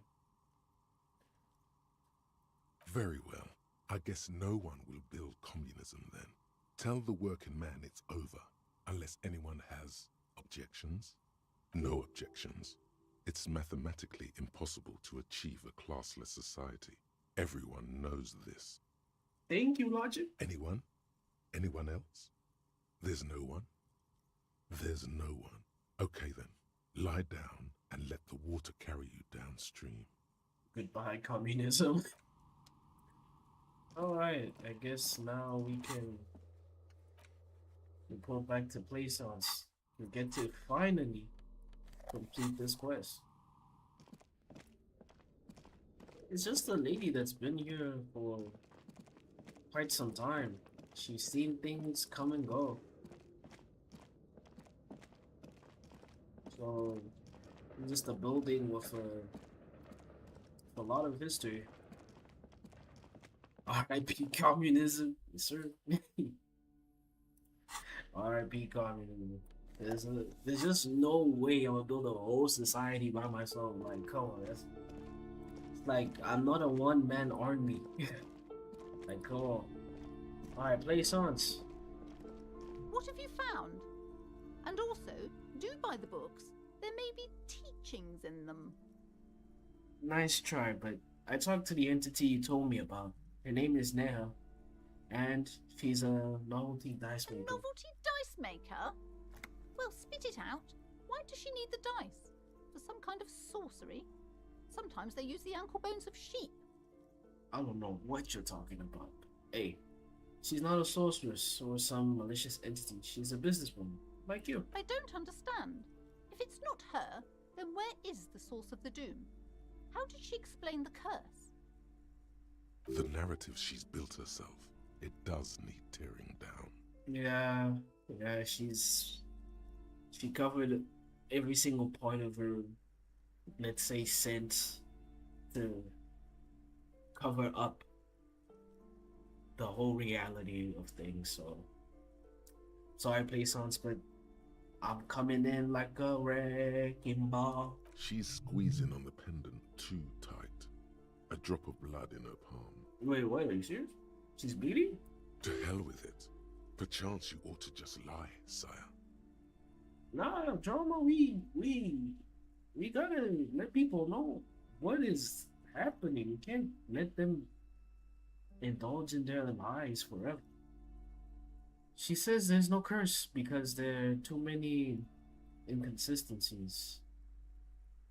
She said it's just capitalism. Bankruptcy is a quirk of our economic system. Lie, the source of the taxidermist's shop. He became involved in the arts darker than the taxidermy and brought the void spirits down upon this place. If this was The Witcher 3, I would have probably said this. Honestly, I don't have an answer yet. There are still leads to be followed, like the strange radio computer thing. Oh yeah, that's true. The radio computer You're thing. telling me that you went in there and didn't find out anything about the curse? She looks disappointed. Well, there's no curse to be found. Of course. I should have known better than to put my hopes on a man like you. You're no Simonese ghost whisperer. You're an alcoholic. The investigation's over. I don't want you going in there anymore. You're only angering the psychic weather in here. Now, if you're not going to buy anything... She turns to face the door, waiting for potential There was customers. never any other way this could have gone. She's just too far gone into her own mind. I am sorry we had to disappoint you, ma'am. Can we go now? Yeah, man, let's go. Let's dip. Yeah, she's beyond. Let me talk to the girl though. Maybe she. Hello, sir. How is the investigation going? Found any curses yet? The way she said the curses. Yeah, I found a way into the Doom commercial area. That's great. I hope exciting adventures lie ahead. And maybe you can help Mother become less afraid. Who is that? Point to the woman browsing the books. Oh, that's Auntie Billy. She's nice if a bit distressed. She's your aunt? No, sir. She's a working woman who comes to look at the books a lot. Oh, why is she distressed? I think she is a bad husband. Not very nice or helpful. Yeah. Sorry to hear that. So, we have to increase one of our traits in order to talk to this racist, Rory French guy, right? So... Looking for something, aunt? Come to tell me to fuck off again? Off lamp. I gotta put a point here. And then... Okay, there we go. It's hard.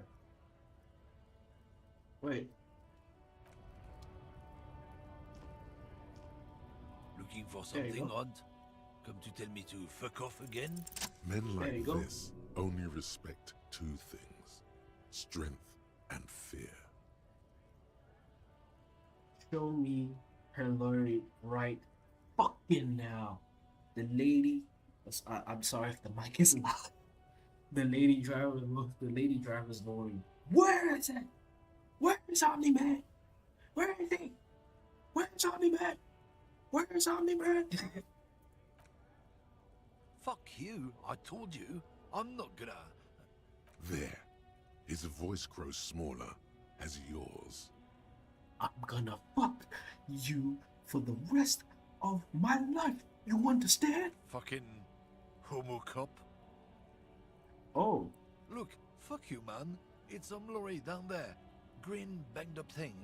I don't fucking know who she is. When did she go away? I don't know. I don't even know her name. She just rolls with the fleet and acts like a big shot. Some dyke, probably. I haven't even seen her for days. Where exactly is Glory? Past the monument. Down there. The Green Temple. Now, leave me the fuck alone, okay? Thank you for your cooperation. A small temple by the monument. Green. Let's get into that lorry. Yes, sir. The green lorry, right? If we can get to speak to her this episode.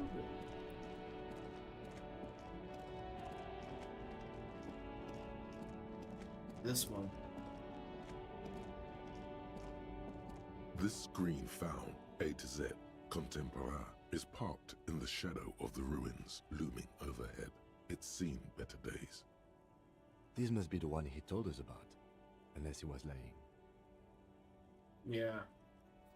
Let's try peeking. The glass on the side windows is tinted and covered with dust. You can barely make out the shape of the seat and two steering levers. Okay, let's try the door handle. The door is locked. The handle looks shiny, like it's recently replaced. Okay. There's no pick in this lock. The owner has put special care into it. It's a recessed design. How are we gonna get this open, Cap? Use the pry bar to smash the window. Open it from the inside. Really? This has been hard enough. No need to make it any harder. Alright. I mean, you say so, brother. This green found, A to Z, contemporaire, is parked in the shadow of the ruins. Please work, please work. Pry Damn bar it! in hand, you take a hard swing at the window. A loud thunk rings out and the pry bar bounces back, leaving a tiny spider web on the glass. Looks like the window might be shatterproof. You may have to rethink your approach. Really? Hit again. Another futile thunk sounds in the brisk coastal air. This has been hard enough. No need to make it any harder. Okay. Does it takes the pry bar from you and gestures for you to step back, then with a short warning. He smashes it into the window. Droplets of glass fly everywhere, shattering over the lorry floor and pavement. You can just reach in now. It went better than I expected. Open it from the inside. The smell of cigarettes and perfume welcomes you. The cabin inside is plastered with old movie posters.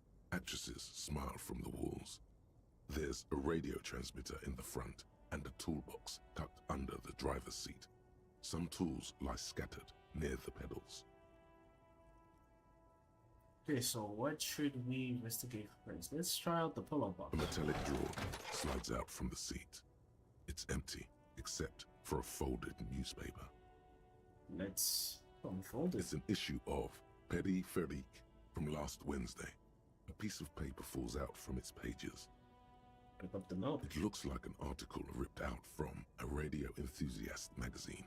Complex mathematical equations explain the basics of something called the Ulan frequency system. Ooh. The Ulan frequency system? I've never heard of that before. I know of FM, AM, UKV, but... Ulan.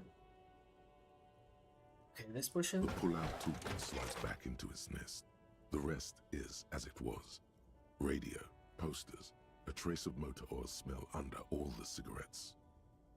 Yeah, let's admire the posters. These are movie posters featuring starlets from long-forgotten films from the 20s, the teens, even the 90s of the last century. One of them particularly catches your eye, a centerfold of an ingenue attached right above the back seat. There's definitely perfume in the air. It's spicy, with a hint of amberette, wafting through the bitter air of the cabin. Stop and wonder, what's that smell? The remnants of a sweet juniper-scented perfume, probably grenade number 5. Study the centerfold. The actress is draped in a sheathed dress, one of her shoulders bared. The faded remains of an autograph run across the poster. She's looking past the camera. This is Tijon, a starlet from the dawn of cinematography, less known for her talent than her tragic, untimely death. What happened to her? She wasted away in a drug den called the Door to the River, not far from here on Boogie Street, a mixture of cocaine and morphine. She was afraid of the world and the camera too.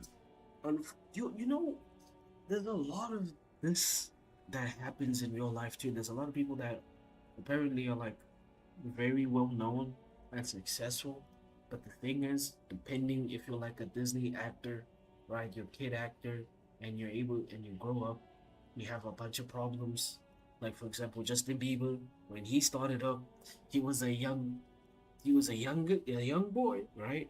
But every girl, even every adult girl, was like, well, not a good adult girl, but every woman was like, oh man, you're so cute. I wish I could just take you home and eat you and stuff, and make him do very uncomfortable things. And he grows up an adult, and he does what? Tattoos, drugs, you know, money, sex, power, and all that stuff, you know.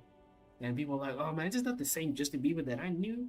No, Justin Bieber was innocent and all that. It's like, yeah, sometimes fame is a little bit too much for the mental, and the way that some celebrities take it off, like take that stress off, isn't gonna be the healthiest way to relieve it. But some people really just get involved with drugs and find drugs as like the company, and they end up just dying. Just unfortunately a reality, right? And we already have people on the internet being weirdos, being parasocial. Like, for example, me, I love watching Corey Kitchen videos back then. You know, if you were back in the 2015, 2016 era, then you know Corey Kitchen was cool, and he still is, right? But I used to be such a fan. But then I would see videos of other people really being parasocial, and I'm like, oh my gosh, I like Corey Kitchen, love his videos. I don't know what my shout out is gonna do, but shout out to Corey Kitchen. But I watch these videos all the time, and I'll always be patient for him to upload, even though he would disappear for like 9 months and stuff. But seeing other fans being very parasocial kind of creeped me out, and even he would be like, yo, stop being weird. Yeah. Anyways, enough of the posts. The actresses and the rear actor all smile you a warm goodbye. A radio transmitter is attached to the dashboard, and a toolbox sits under the driver's seat. Examine the radio. Looks like the frequency dial is absent. It requires a key to work, but the key has been removed, likely by the missing lady driver. Strange. There are so many radio stations saved here. Must be over 100 at least. Why would anyone need so many radio stations? For contacting an entire fleet of lorrymen, for example. This is all shortwave, UW and UKV. Looks like we are dealing with an impressive organizational tool. The nerve center of a huge operation, with quite a range too. Is she the lorry? She might be the lorry girl. A 20-kilometer radius at least, perhaps extended by an attachable antenna that's not here right now. Why would anyone need so many radio stations? Is there anything we can do with the radio? Doesn't look like it. It's completely inoperable without the dial key. The smell of 1,000 cigarettes, some dead actresses, and a rusty old toolbox under the seat. Check the pedals. You wedge yourself under the steering wheel to get a better look. Seems like the few tools lying around here, a hammer, a pair of pliers, a rusty wrench, have been casually thrown there by the disorganized driver. But one odd detail does catch your eye. A piece of sandpaper has been glued to the throttle. Sandpaper adds extra grip. Oh, looks like the driver has glued a piece of sandpaper to the throttle to offer some extra grip. Sandpaper? A novel technique? Sandpaper would also rub off the patterns from the driver's right boot sole. Yes? He likes when this is going. One of the footprints at the crime scene had an aberration. One sole was smoother than the other. Which means that the missing lady driver was present at the lynching. Wait, the missing 8 Lombardi? Here? Looks like her, yes. And she's also the one running the drug trade. What a handful. Now we know for certain who is the missing 8th person at the lynching. Do you think that Hardy and his boys could also be involved in the drug operation? I don't think so. I don't think they could be doing that. I think the union is involved. Maybe even maybe all of the Martinez. Maybe, actually. Because if they want to bring the whole town, they might as well suspect the whole town, right? Not take any chances. Not necessarily. The lady driver could have kept the drug trade a secret. This would, I don't think they know. I say that maybe the third option, but also the second one is really viable because, like, not my words, according to Titus, all of Martinez agreed to lynch the guy. So I don't know. Generalizing is normally not a good idea, but let's try isolating. Not necessarily. The lady driver could have kept the drug trade a secret. You're right. But we should still go and see what Titus has got to say on the matter. Yeah. Are we finished with the lorry? Yeah. Let's press him. Titus wanna act all tough. This is the time to press him. The movie stars are still smiling from the walls. The radio transmitter sits on the center console, and a faint smell of perfume is in the air. It closed the rusty old lorry door. Great. I think we got everything. A word, detective? Before we return to Joyce? I didn't want to go to Joyce now, but what's up? Alright, we've finished here.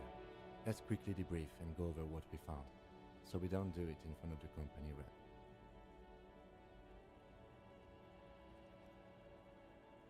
Seems like something police would do. What do you think of all this? Honestly, I'm quite worried by what we've seen so far. The evidence seems to point to a rather extensive and well-organized operation. That's true. I'm especially intrigued by that radio transmitter, particularly the sheer number of stations it can connect. Looks like this alleged drug trade casts a wide net. Okay. This means it's well-funded.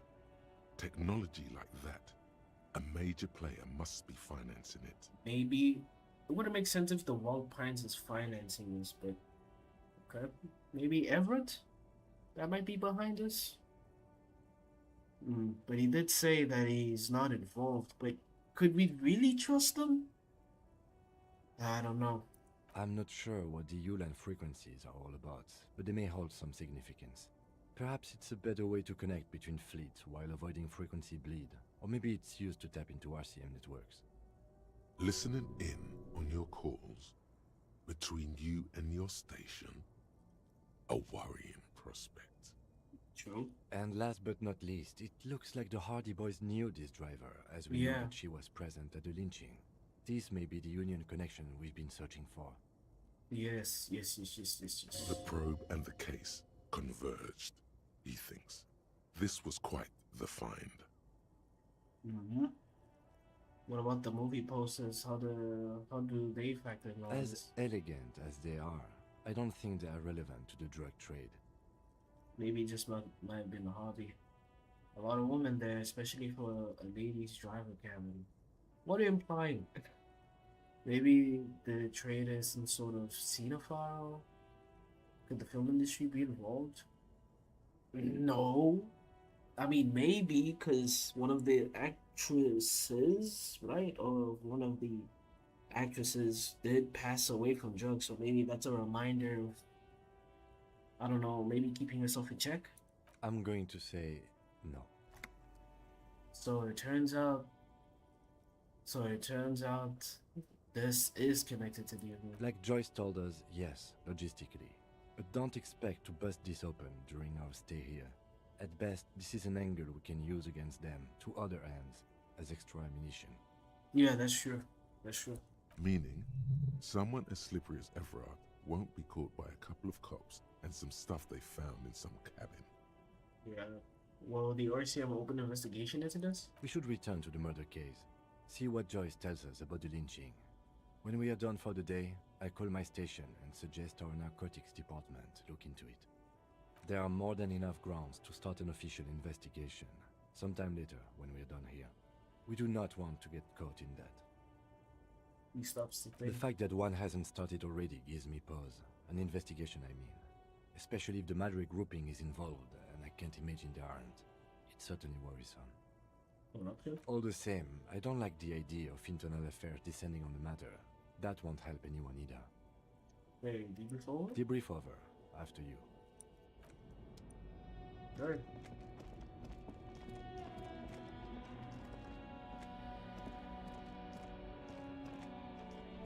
Hey, officer. Got a minute. What's up? I, saw you poking around in Lady Driver's lorry. She in trouble? The racist told her where the cabin is, where her cabin is. We only searched it. Still better than me, I guess. Told you there's plenty of others who tell on her. But, is she in trouble? There's going to be an investigation. It's that bad. Man, what should I do? What should I do to help her? No need for you to do anything. Don't worry, the police are looking into it. The last thing we need is more civilians involved. Yeah, maybe I should just keep my head down and work on my rhymes while I can. What's the plan with those rhymes anyway? Good luck with that. You know, good luck with that. Gotta Yeah, run. you too. Be safe, detective. Thank you. Alright, let me remove the pry bar before anything else happens. Now we're gonna report back to Joyce, and we are going to confront the Hardy Boys about the drug trip.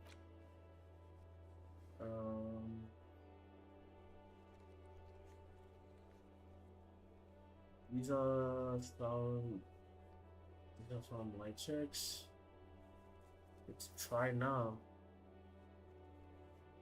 Oh, behind those series, Tommy the the Hangman, Order the Barbell,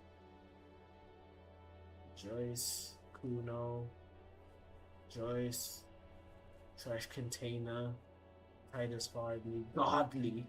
Oh my gosh. My whole team dies making insurance and bandit mode. Okay, so these are everything that this is everything that we can try and get.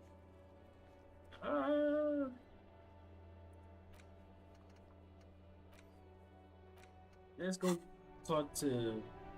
I want to confront Titus. Or should we talk to Joyce? I think let's talk to Joyce. Let's go talk to Joyce. Say what's up. Explain how everything is sort of connected.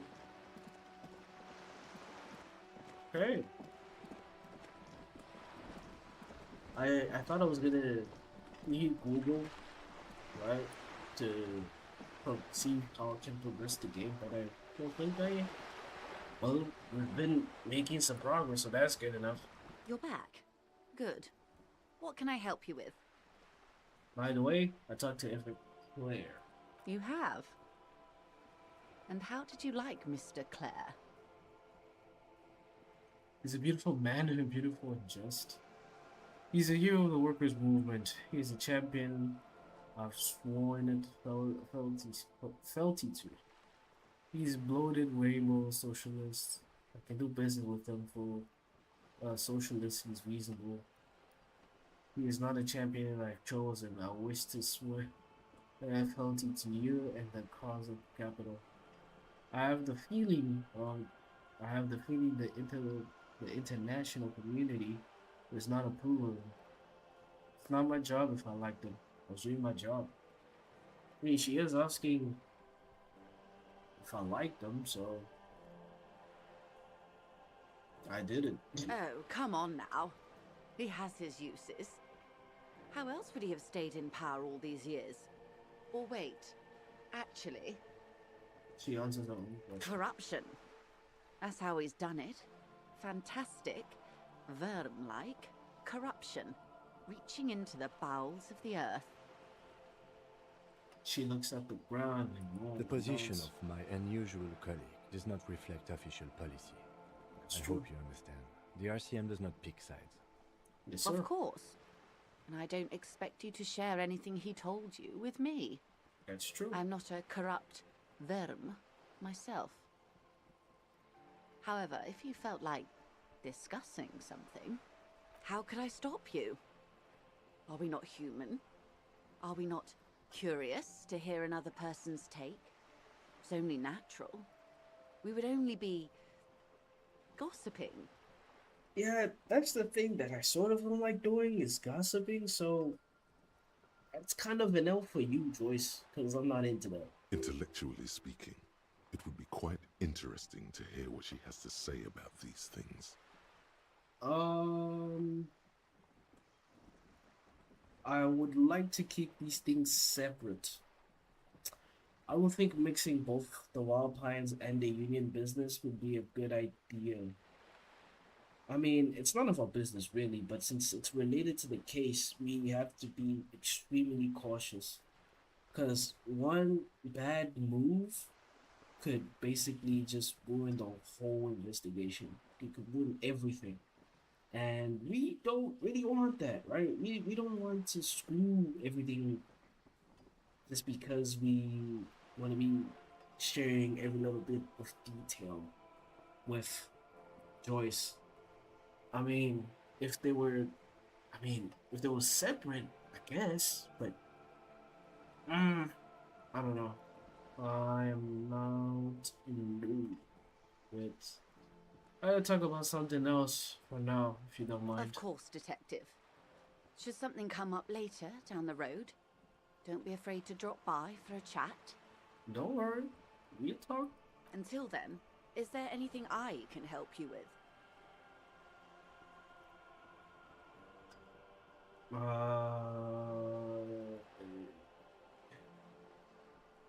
Not reality, wait.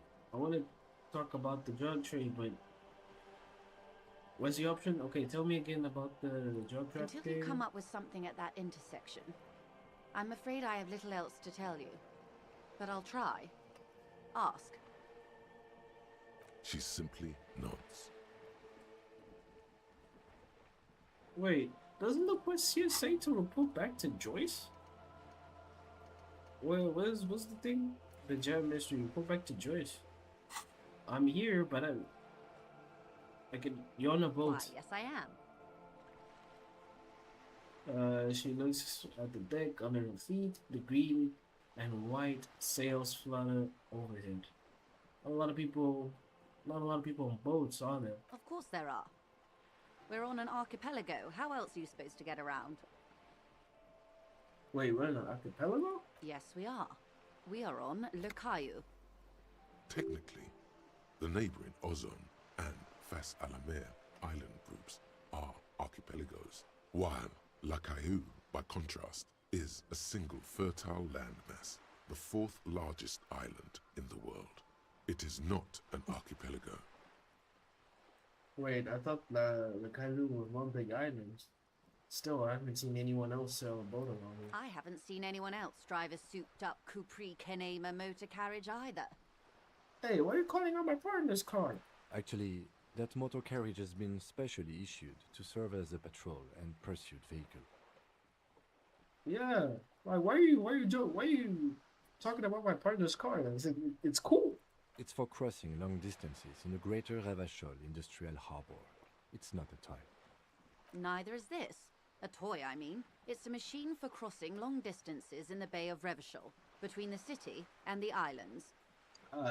You need to make this lady admit she's only riding around on this boat because she's rich. Why? Why what? Stop thinking. Take her down. It'll come off like I'm envious, and I'm not. You're not? Okay then. Just keep on admiring the boat then. unburdened by envy. You know, envy is poison, because then you forget about the things that you actually do have. A lot of people fall for envy because we always be comparing ourselves to other people. For example, sometimes, well, some people might have better things than me, right? But I'm still grateful for the things that I have, and I wouldn't take that for granted. You know, if someone has a better car, I'm like, at least I have a car. At least it does its thing to go A to B. Is it the most stylish thing? No. Is it a Ferrari? No. Is it an expensive brand? Or it no, it isn't. But people have their own thing going. Another man's treasure or another man's trash is another man's treasure. And people don't seem to sort of take that seriously, right? Or to have that sort of perspective of like, he has that, but I got this. And I'm grateful that I have this because I earned this. Because you don't know how she got that. She's rich, right? She's part of the Wild Pines. Good for her. Amazing. Great. But whoa, we have a cool fit. We got glasses, we got gloves. We smart in a certain way. We smart as like being detective. And we might not have the most lavish thing, and we may be barely making it out alive out here because we don't have a place to stay. But at least we are alive, existing, and sort of making our way through. It's not ideal, yeah, sure, it's not ideal, but it's a way for us to sort of build something from nothing, so that when we have something more, we can be proud of what we were able to achieve. Now, why would I be envious about somebody else having something that they probably or hopefully worked hard for and it was not handed to them? And why would I be envious? That wouldn't be, well, right, because then you're gonna put yourself through a lot of pain and suffering because you're gonna be comparing yourself to other people, right? Because in social media now, like let's say in social media, it puts a lot of that. You know, you compare yourself, your life, against your other people's lives that they post on social media. It's like, oh man, I'm here while other people my age are doing this and that and this and that. We all move in our own pace. Not everyone's story is the same. Like everybody is different. Everybody has different struggles. Everybody has different roads that they have to cross. My road isn't the same as the road of somebody who's trying to be a lawyer. My road isn't the same as somebody who's trying to be, I don't know, a doctor. Everybody's life is different. We all have different paths. And you being envious that his path looks easier to you while your path is hard isn't really, well, fair, because his life isn't yours and your life isn't his. So, yeah, there's no point of being envious, but a lot of people still do it. A lot of people fall for it, and a lot of people don't grow from it. It becomes the whole thing. I think I have a handle on the poetry. Good.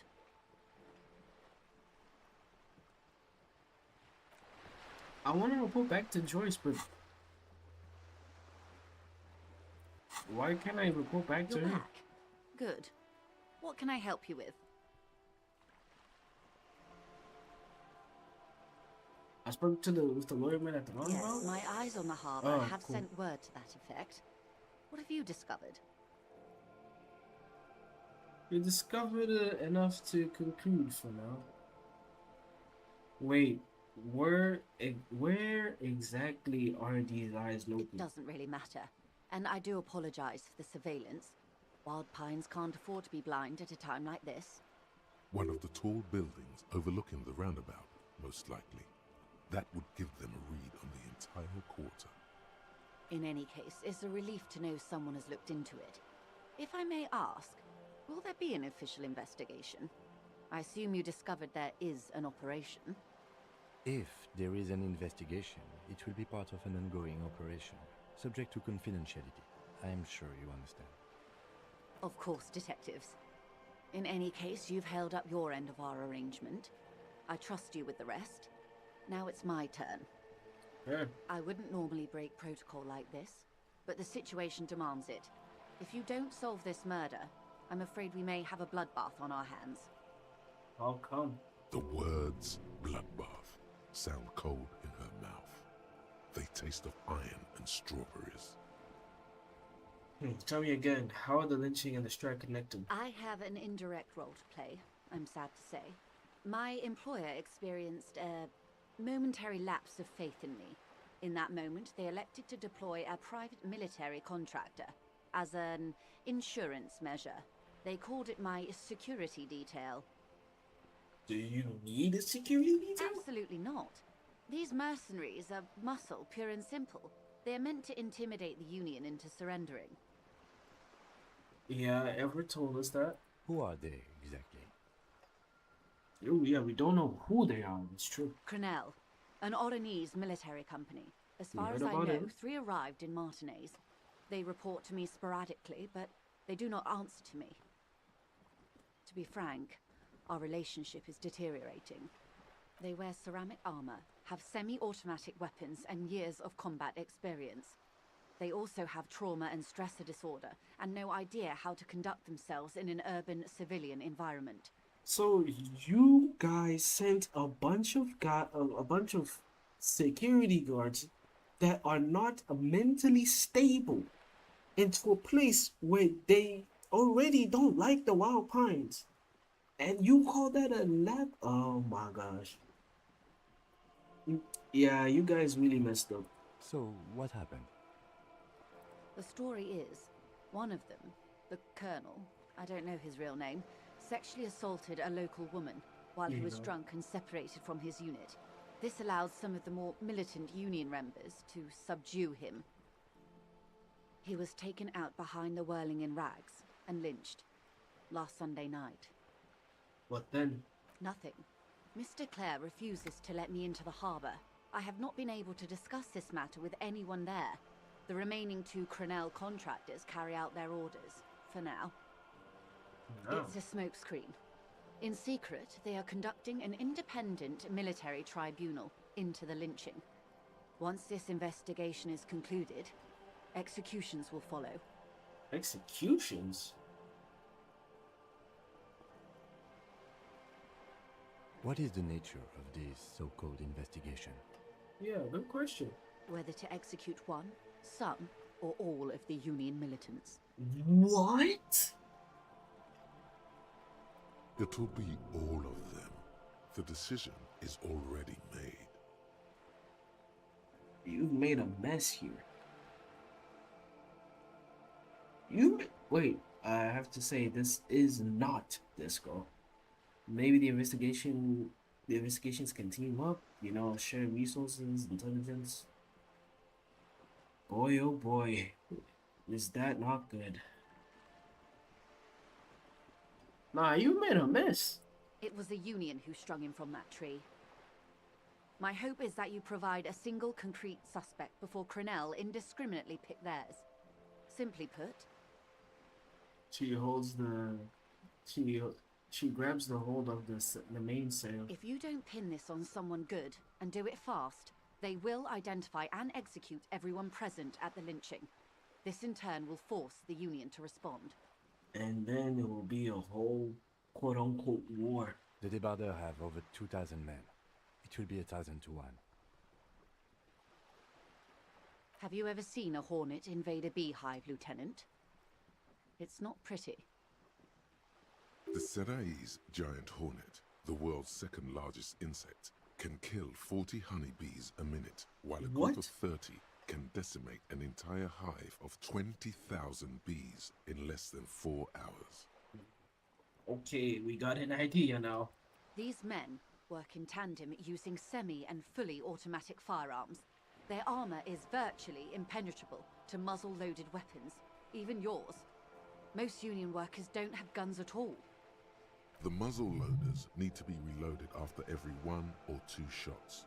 the automatics every 1 or 2 minutes. Dude, this will be a whole massacre. As I said, a bloodbath. I can't see it happening. Too many things will go wrong first. Isn't this a pretty bleak scenario you're describing? I think the confrontation is inevitable.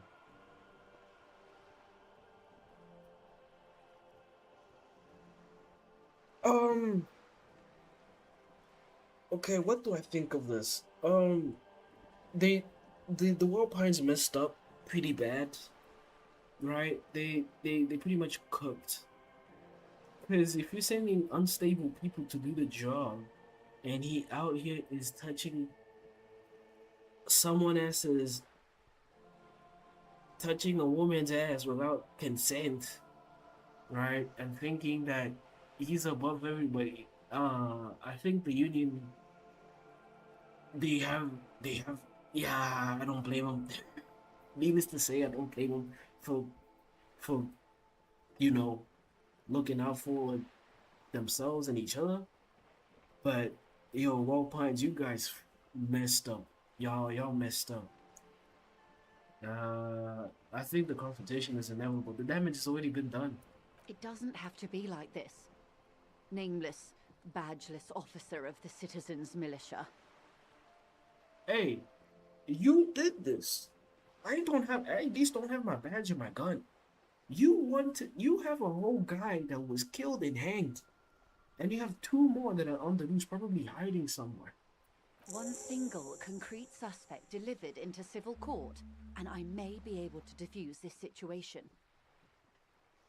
What can you tell me about Colonel? Not much. Their public resume is relatively good, as far as private military contractors go. I believe they were once called Downwell. They boast a long list of clients: Saint-Baptiste, Welchman-Lorenz, Eendracht. A warning sign, however. The operations concerned all take place in 3rd or 4th world countries. Guarding facilities, escort missions and such. Meaning they're used to operating in war zones. So this will be... okay. Yes. All the good conflict corridors, Supramundi, Yesut, the Seminese Islands, countries that don't have a good record reporting atrocious military conduct on their soil. Okay, anything else you got on? Sadly, no. Before this happened, I had little interest in them. Now that I do, I don't have the resources. If you still have access to the ICP's database, you could run a better background check than I ever could. It may take some time, though. Why? Do you know a lot about the inner workings of the RCM and the ICP, ma'am? In my line of work, it pays to do your research. I was prepared to deal with the RCM. I did not think I'd be dealing with a group like Crenell. Would you contact the company? Tell them to call them off? I have. And they will. However, these orders take time to reach what is basically a rogue unit out in the field here. Until they do, it's all on us. She's being truthful. She is pressing them as hard as she can. You said the deceased assaulted a woman? Or he didn't. This is information passed on to me from some teenagers loitering around the canal. I cannot testify by it. What did these teenagers by the canal say? That the man was killed because he assaulted a local woman. I've asked around a bit. This seems to be the accepted story around Martinez. The lieutenant consults his notebook, his eyebrows knitted in concentration. Odd. We haven't heard any reports about an assault in connection with the lynching. Where did it take place? And when? Last Sunday night, at the Whirling in Rags, the hostel by the gates. Supposedly, the colonel was drunk, maybe on narcotics too. Either way, he's alleged to have sexually assaulted a woman. Sometime later, a group of dock workers got their hands on him. Man, who was this woman? That's a good question, officer. I don't have the slightest idea. Oh. As I said, it's a rumor. About a rumor. In any case, it's what the colonel's remaining colleagues believe. Did this colonel What's called the one who was hanged. Did you know? I don't think she did. Where are the remaining two mercs now? They've gone to ground, as it were. I don't recommend seeking them out. For one, they're almost certainly armed to the teeth. They don't have the same respect for the Revachol citizens' militia as I do. To put it bluntly, they think you're vigilantes. Ghetto savages. It will not be a fruitful meeting.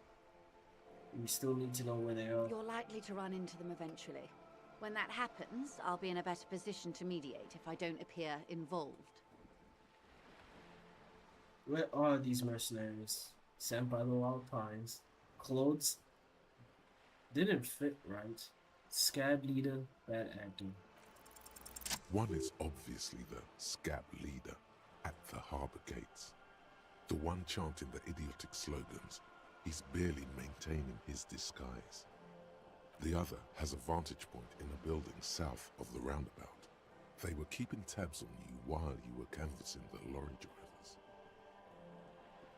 In the south. In the south. In the south. I'm trying to think here. Who could it be in the south? South of the roundabout. I can't remember. I know the guy that's, you know, protesting right to work and all that. But yeah. One must be the goon in the ill-fitting work clothes by the harbor gates, the scab leader. That may be so. I still hope you heed my advice. There's no need to kick the hornet's nest. For all your talk of averting this catastrophe, the situation at the gate is a border keg. Does this not bother you? Yeah. Of course it bothers me, Lieutenant. But my hands are tied. How would my employer react if it appeared I were intervening on behalf of the Union? Your concern may be appearances. Ours is keeping the peace.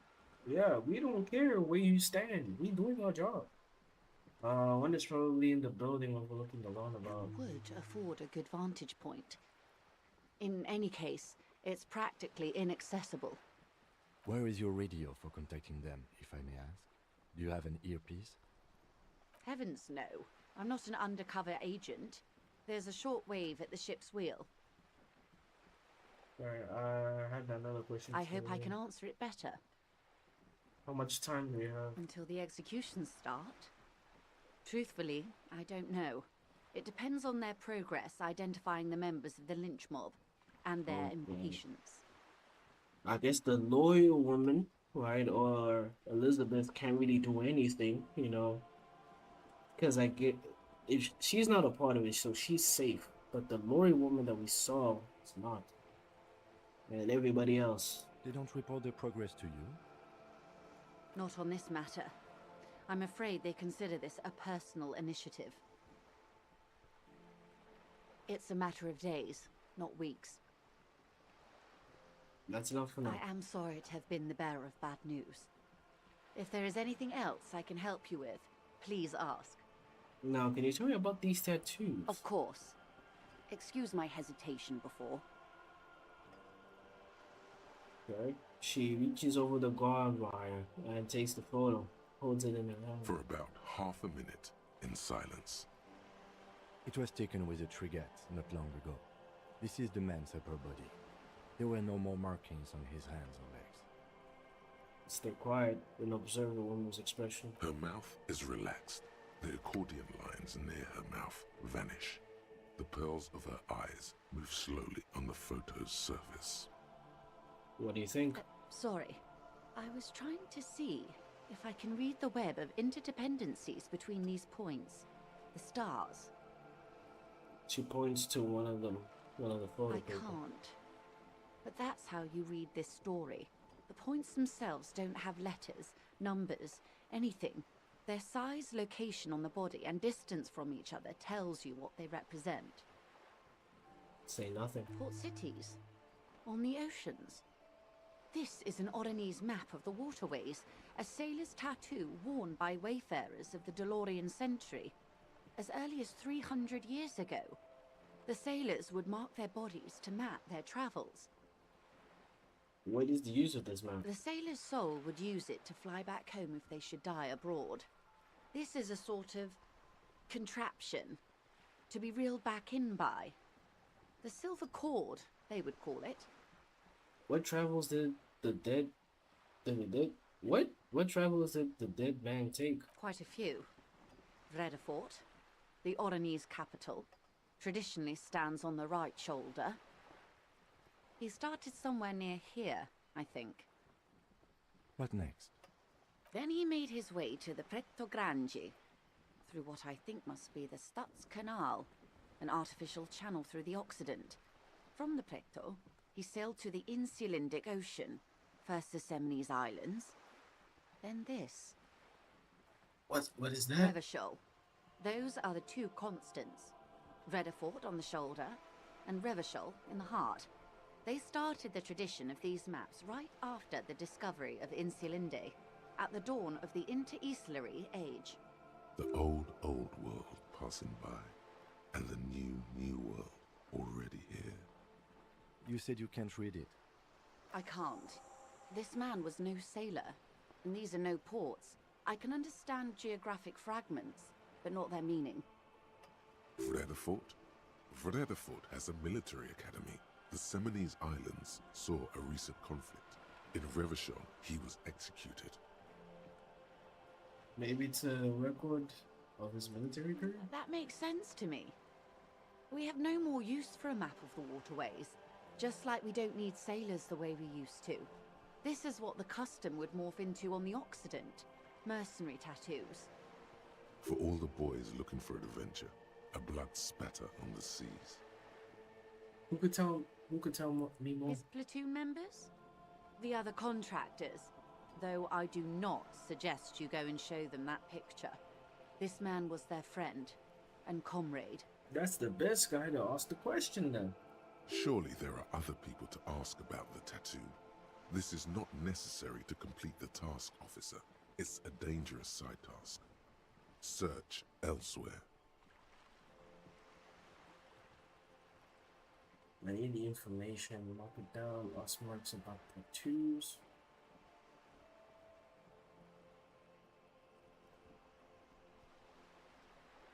Well, since it's not necessary, I will leave it be. I am relieved you think so. I don't think deciphering that tattoo should come before public security. That's all for the tattoos. Thank you for your help. Is there anything else I can help you with? Thank you.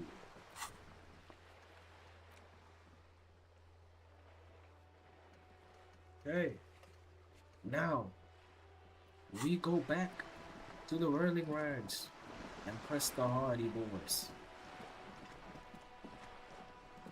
We got a skill point, so we're gonna try pressing Titus and trying to be dominant, and if that doesn't work, we can try again, because why not?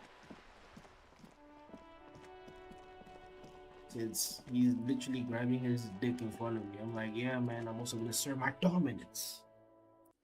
Alright, Titus, I need to speak to you. Looks like the circus left town, but the clowns are still here.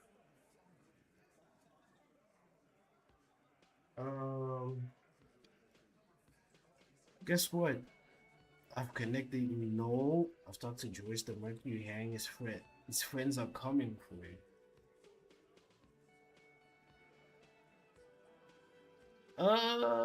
Which one would be a good way to start a conversation with a dickhead?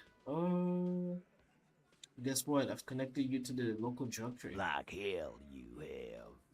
There is no local drug trade. This place is as clean as a rifle. Go back to Jamrock and ask the local junkies how clean your streets are in Precinct 41 kilos. We'll do that. In the meantime, did you know that there's an abandoned lorry at the intersection that was used to move raw ingredients for drugs from Terminal B to Jamrock? The person driving it was present at the hanging. It was one of you. We've connected the footprint. Detective, do you want to deliver the coup de grâce? The thought forms in your head, like a lightning strike branching in the sky. You're right. There is no local drug trade. Except you. No. Do the honor. You've earned it. Thank you. You're right, Titus. There is no local drug trade because it's all controlled by you. You're the drug trade. That's a mighty interesting theory. I guess that's what you would need to do, theoretically. A big, strong, state-run monopoly would outcompete the runts on the street. Yeah, man. Theoretically, that's what you would do. To get rid of the gangs, the dealers, even some of the junkies. You would need good, trustworthy people to take their place, of course. Hardy men to run such a monopoly. For the good of the community, of course. This is disgusting. You're admitting to profiting off the poisoning of your own people? Good idea. People are always going to do drugs. At least this way you have some control over it. Yeah, keep telling yourself that. I know for a fact there's still plenty of drugs out there.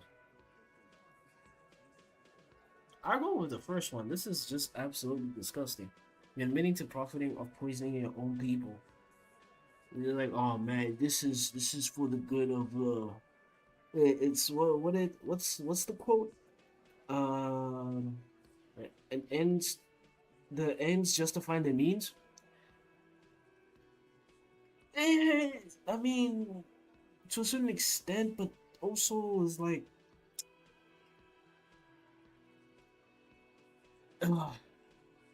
but yeah, it's just disgusting. Boo fucking who? People will always be taking drugs. Might as well do it clean and organized. Yeah, that's what the labor movement is all about. Clean and organized. And the Hardy Boys are running it.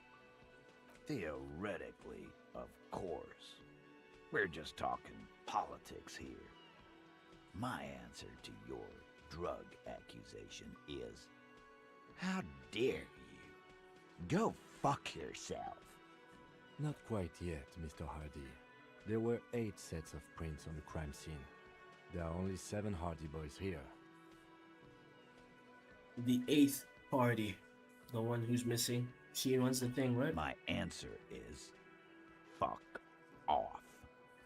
Mind your own business. There is no 8th Hardy. I run this goddamn scene.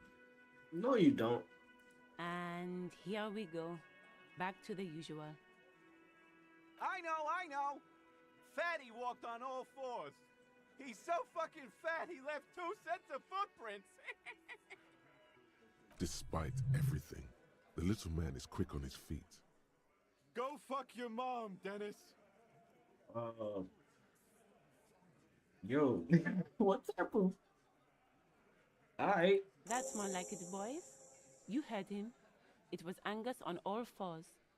Anything else you need to know? Angus, you taking that? Wow. Okay. Oh yeah, Elizabeth, you said about anything else? Yeah, talk to Joyce. And the mercs are coming for you. And they got semi-automatic guns. I know you don't have anything to fight against guns.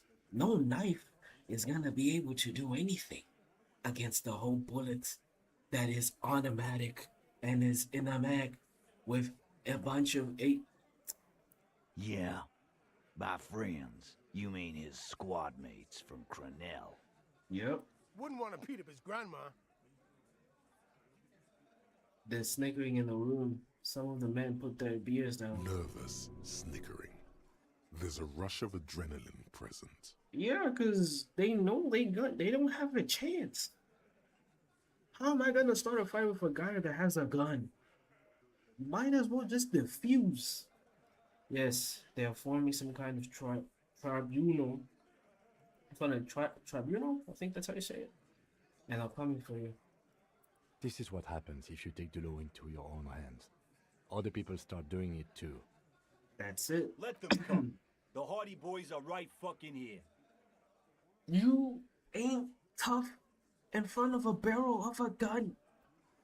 You heard the man. Right here. We're armed. We got the whole district behind us, and Glenn. Glenn is fucking crazy.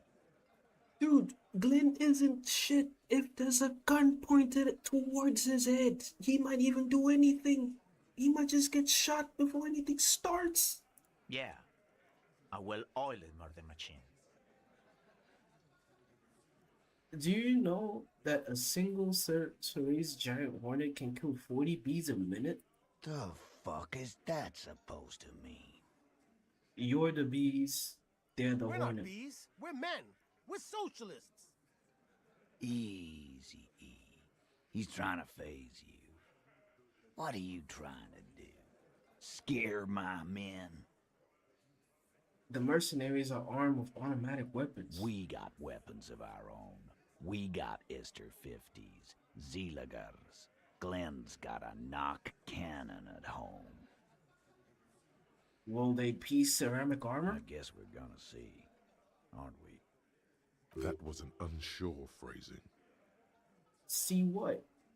That they don't? Yeah, like you've been up against ceramic armor. He takes a sip of a beer to bide his time, then tries to get in the last word. You haven't even seen the whole suit, right? I've seen the whole fucking thing, and it didn't make him immortal. That's not the point. The colonel is bad. The colonel is bad news. You know that, right? So are the local gangs, the fucking Barmy Army, and the Madre scum. You've been out there. Seen any around? Yeah. Where are they now, huh? Sent back to Madre in an airtight cargo crate. These people are trained military professionals, special forces, as you said. They're not a gang or Barmy army. These guys don't have problem killing people. They have issues. They're not mentally stable. If you put them in a war or in a place where there's gunfire, it's probably like music to their ears. They get to kill without thinking. And they're good at it. No, they're not. They're uncoordinated and drunk. We know more about them than you think. Dude, Titus, I don't know where... I mean, well, that's tough. Just said they've gone rogue. Nobody's controlling them. I'm telling you this. And you ain't even a little bit... I mean, he did show he's a little bit unsure. But still... Big fucking surprise. They hire psycho scum, arm them to the teeth, and let them loose in the city. What do you think is gonna happen? He's really prepped himself up for this. He has to keep the fear in check. Okay. What do you mean, okay? I mean, okay. They're going to wipe you the fuck out, Titus. I mean, okay. You got this. You got the numbers. I mean, okay. I'll be on your side when they come. Hell no. I mean, okay. Okay. You got one more gun on your side. Once I find mine, I lost. I mean, okay. I guess I'll be gunning you down alongside them. Wait. Nah, I'm not gonna pick a side. I mean, okay, they're gonna wipe you the fuck out. No, they won't. Get out of here with your negative energy. He's scared. He's scared. You can hear from his voice. This guy is scared. He's not even sure. It's who said it? Damn it. I forgot who it was. Yeah, Half-Light. He's prepped to this. Half-Light. He's prepped to this. He's prepped this himself. He knows if you have an army of 1,000 soldiers that just have like a few ancient weapons, right? And you have 100 guys with 100 times better, like, with better weapons overall, right? That I'll overpower the ones that the army of 1,000 soldiers have. Yeah, what are you gonna do? There's nothing you can do. All he means is that the situation is serious. Yeah. No wonder you cops get shot to shit every day. Can't go to war with an attitude like that.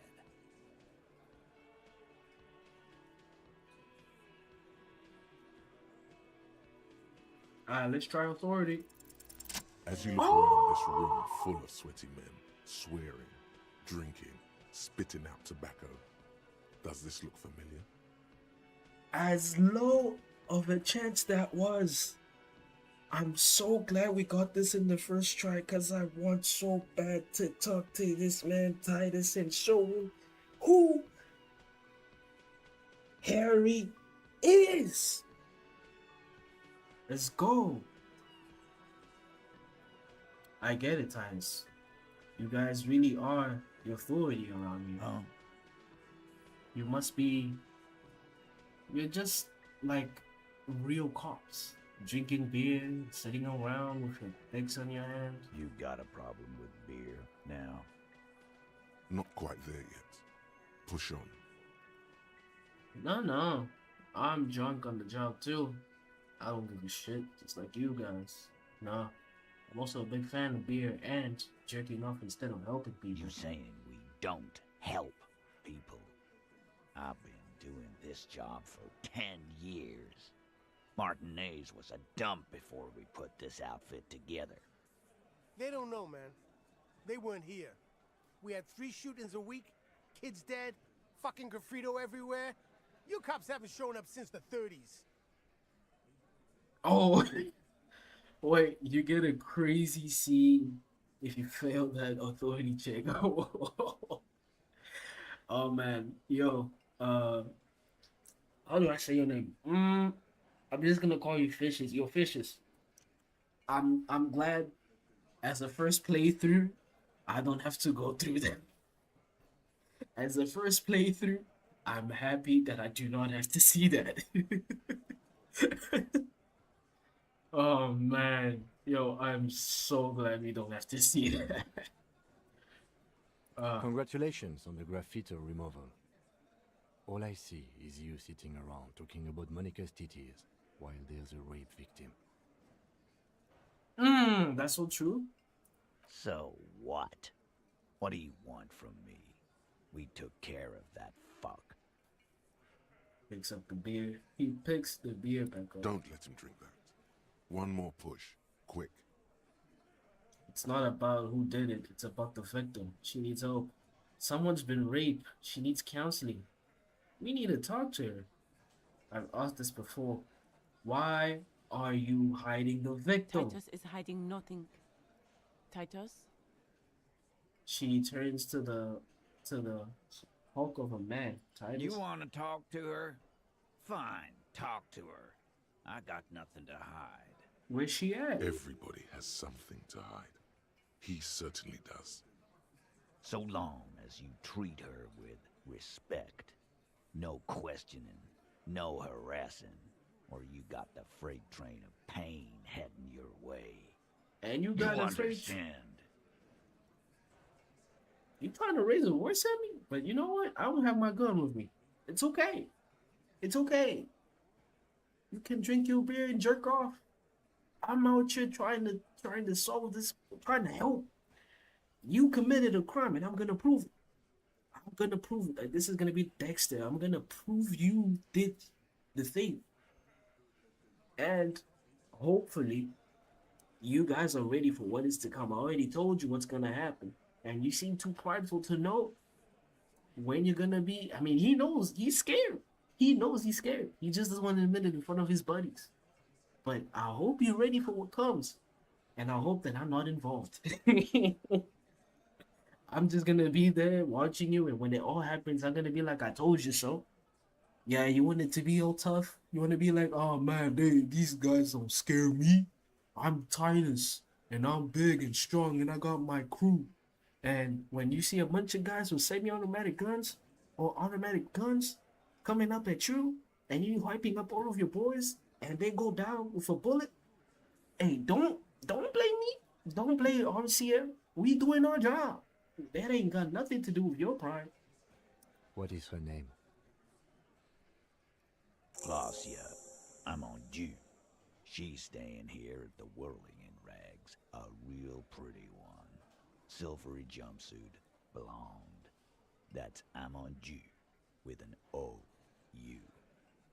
Shit. The girl upstairs? That can't be her. She knows you drank so hard you forgot you were a cop. Wait. Clave? Yeah. Blonde. Tall. 2 rooms over from yours. Alright. I'm probably gonna... You say you don't remember being a cop? Ooh.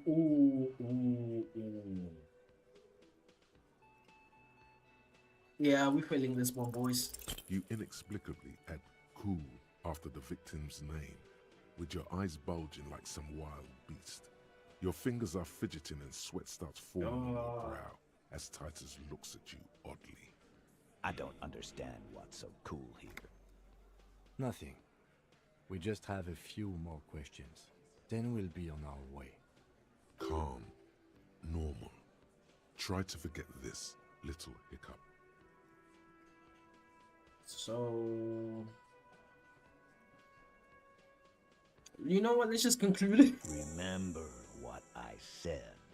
Freight train of pain. Don't worry. Don't worry. Now, let's go outside and we're gonna talk to Kim. Yeah. Alright. What's up, Kim? Officer, what was that?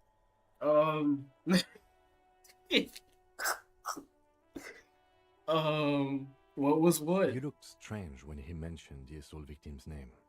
Do you know that woman? Yes. Is there something I should know before we talk to her? Whatever you do, don't say the first thing.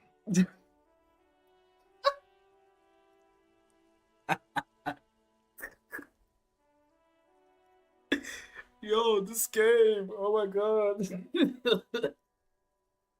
Yo, I know her. I didn't rape her. I didn't do it. That is wild. Oh my god. Yo, who would say this? Who would say the first one? I met her in the hallway after I woke up. Understood. You were not in good shape on Monday. Yeah. She knows I don't remember being a cop. Okay, that's manageable. She knows that I did some pretty crazy stuff before I passed out. That I partied hard and not a very mental, healthy way. So she overheard you? Or did you party together? She overheard me listening to music and doing weird things from her room. It's the one next to yours. Anything else? I asked her where we are and was saying this is even what year, something like that. That's clearly your interrogation technique. Anything else? I'm not saying the first one. Nothing. We'll be alright, officer. This is nothing. You feel fortified by his assurance. It's going to be alright. Is it though? Nothing? You're still in for a bumpy ride here. Try not to mess it up. Yeah, I'll try not to, okay? We'll go upstairs and knock on the third door to talk to the supposed victim there and see what she has to say to you. Yeah. Yo, now I'm curious. Now I'm curious what that scene could have been if we failed. You know? There. The door is closed. Ah, no, it's different. It's Who not. is it? Tired. Controlled. This is the police. Can we come in? Come on up. The door is open. I'm drying my hair. Sounds like it's coming from upstairs somewhere. You could snoop around before going up.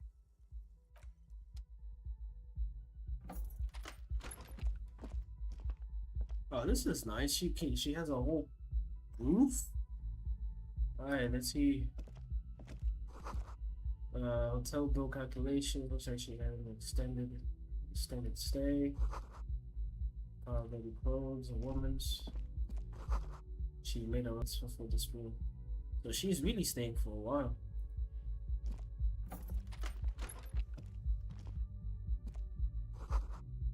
You see the yard below, the corpse is no longer there. Oh, let's go up.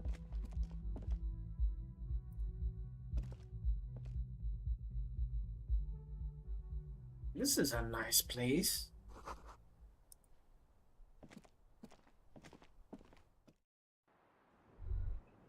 Finally. Yo, the smell of cigarette smoke in the air. Extra menthol. Finally, we made it up here. The cold coffee and ashtray. Looks like a hedgehog. Welcome to the roof. The young woman has a cigarette in one hand and a cup of coffee in the other. That is a crazy combination. Her hair is still slick from the shower. Below her silvery jumpsuit, an athletic young body, built long and lean. Let's not focus on that. I'm sorry for the mess down there. The cleaning lady hasn't come by in days. I'm beginning to wonder if she ever will. Nice view you've got here. It's much nicer now. Her eyes wander north, towards the yard. Where the dead body used to hang, clearly visible from the roof, but no longer. Yeah, we removed it. Thank you for that, officers. Truly. You mentioned a cleaning lady. I think I need one. Alright, let's not proceed in a rush. Let's take it easy. Oh yes. Legends of room number 1 have made their way around the building. They say a portal to hell has opened in there. Hell? You know a lot of what you speak. Oh, I do. They also say it's why the cleaning lady quit. I can't imagine. Maybe the cleaning lady previously had a customer who made a mess and she spent hours cleaning it, and then I show up drunk and I just destroy the whole place, and she's like, yep, nope, I'm done, nope, I'm out, nope, nope, yeah, I'm out. She just admitted to being on familiar terms with hell. A rough life, certainly. I'm Kim Kitsuragi. I'm a detective from Precinct 57. I believe you have already met my colleague from Precinct 41. Have I ever? This is the biggest fan of ostentatious orchestrations I have seen in my life. And I have seen a few. Hey, look at me smile though. I'm proud of that. Oh yeah. Life gets hard, but we go on. The chorus of the 35 single, megaphoning the entire human race, instills you with the fuck it all swagger that prompts one to plow into grannies on your morning stroll. Okay. It's gotten pretty hard in the meantime, but I go on. I can see that. I'm glad all this onward going has brought you to me. Miss, we are investigating the murder of the man down there. The people who put him there have asked us to talk to you. Huh. I see. She takes a pensive drag of a menthol cigarette. What could she be thinking of? It's hard to say. Her shoulders are relaxed, her eyes on the cigarette. What's your name, miss? For the record. Clausier Amandou. Same name that Titus gave you. It sounds Oranese, as does her accent. Her birthmarks also signal Oranje. You don't know why, but Oranese girls tend to come speckled with them. How old are you? I'm 28. She takes a drag. What do you do, miss? What is your specialization? Something stupid.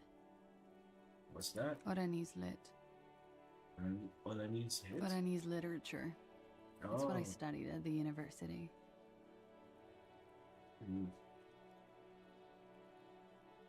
What is Oranese literature about? Fear of failure, fear of death, how it sucks to be Oranese. All national literatures are. Only the name of the nation changes. Could we... Why would you want to look at the password? But okay, maybe it's for the record. Okay. Well, let's ask. Are you from Orange? It's not Orange. Right, sir. Vredefort, Republic of Whatever. Oranje. Okay. I guess you could say I am an Oranese expatriate. Wasn't the tattoo on the hanged man an Oranese map of the waterways? The was. thought begins to form in your head, then dissipates. Something for later. Yes, okay. Elizabeth, what do you do with it? Nothing. I do nothing with it.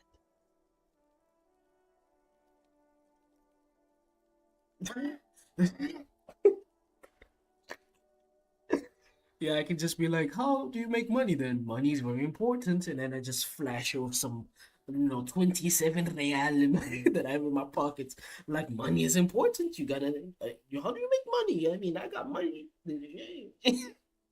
Cool. It's not very cool, but what can you do? Yeah. Can we take a look at your passport, please? I'm afraid you can't, officer. Okay. Why is that? Because it's buried in a sealed plastic bag at an undisclosed location on the coast, along with cash and airline tickets. Thank you for your candor. Why? They say so in your tourist brochure. Keep travel documents away from your person when west of the river. I'm pretty sure I have legal right to demand your passport, miss. How do I know you've told us your real name? If I were to lie to you, I would come up with a more mainstream name than Clausia Mondu. It's a weird name. It's a unique name. Every name is unique. I mean, not every name. Sometimes you hear a Jack, or maybe a Frank, or maybe a Peter.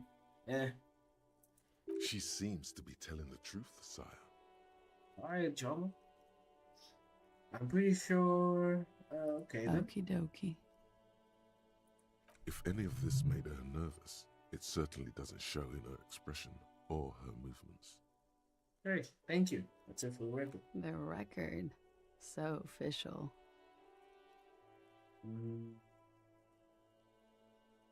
We can just jump straight into it. Tell us you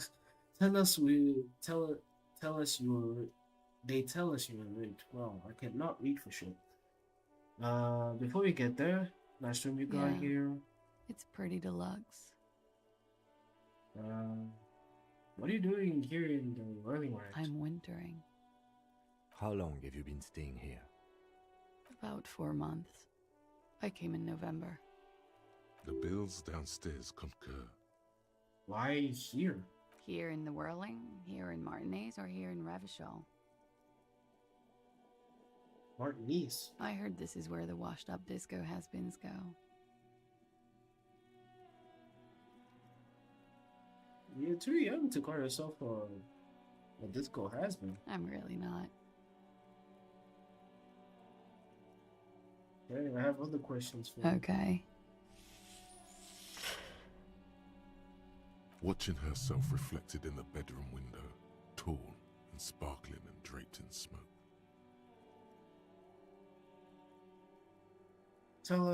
They tell us you were raped. It's a bit early in the morning for rape, isn't it? It's not morning, miss. It is 5 p.m. It is 5 p.m. It is not morning unless you really be sleeping very, very late.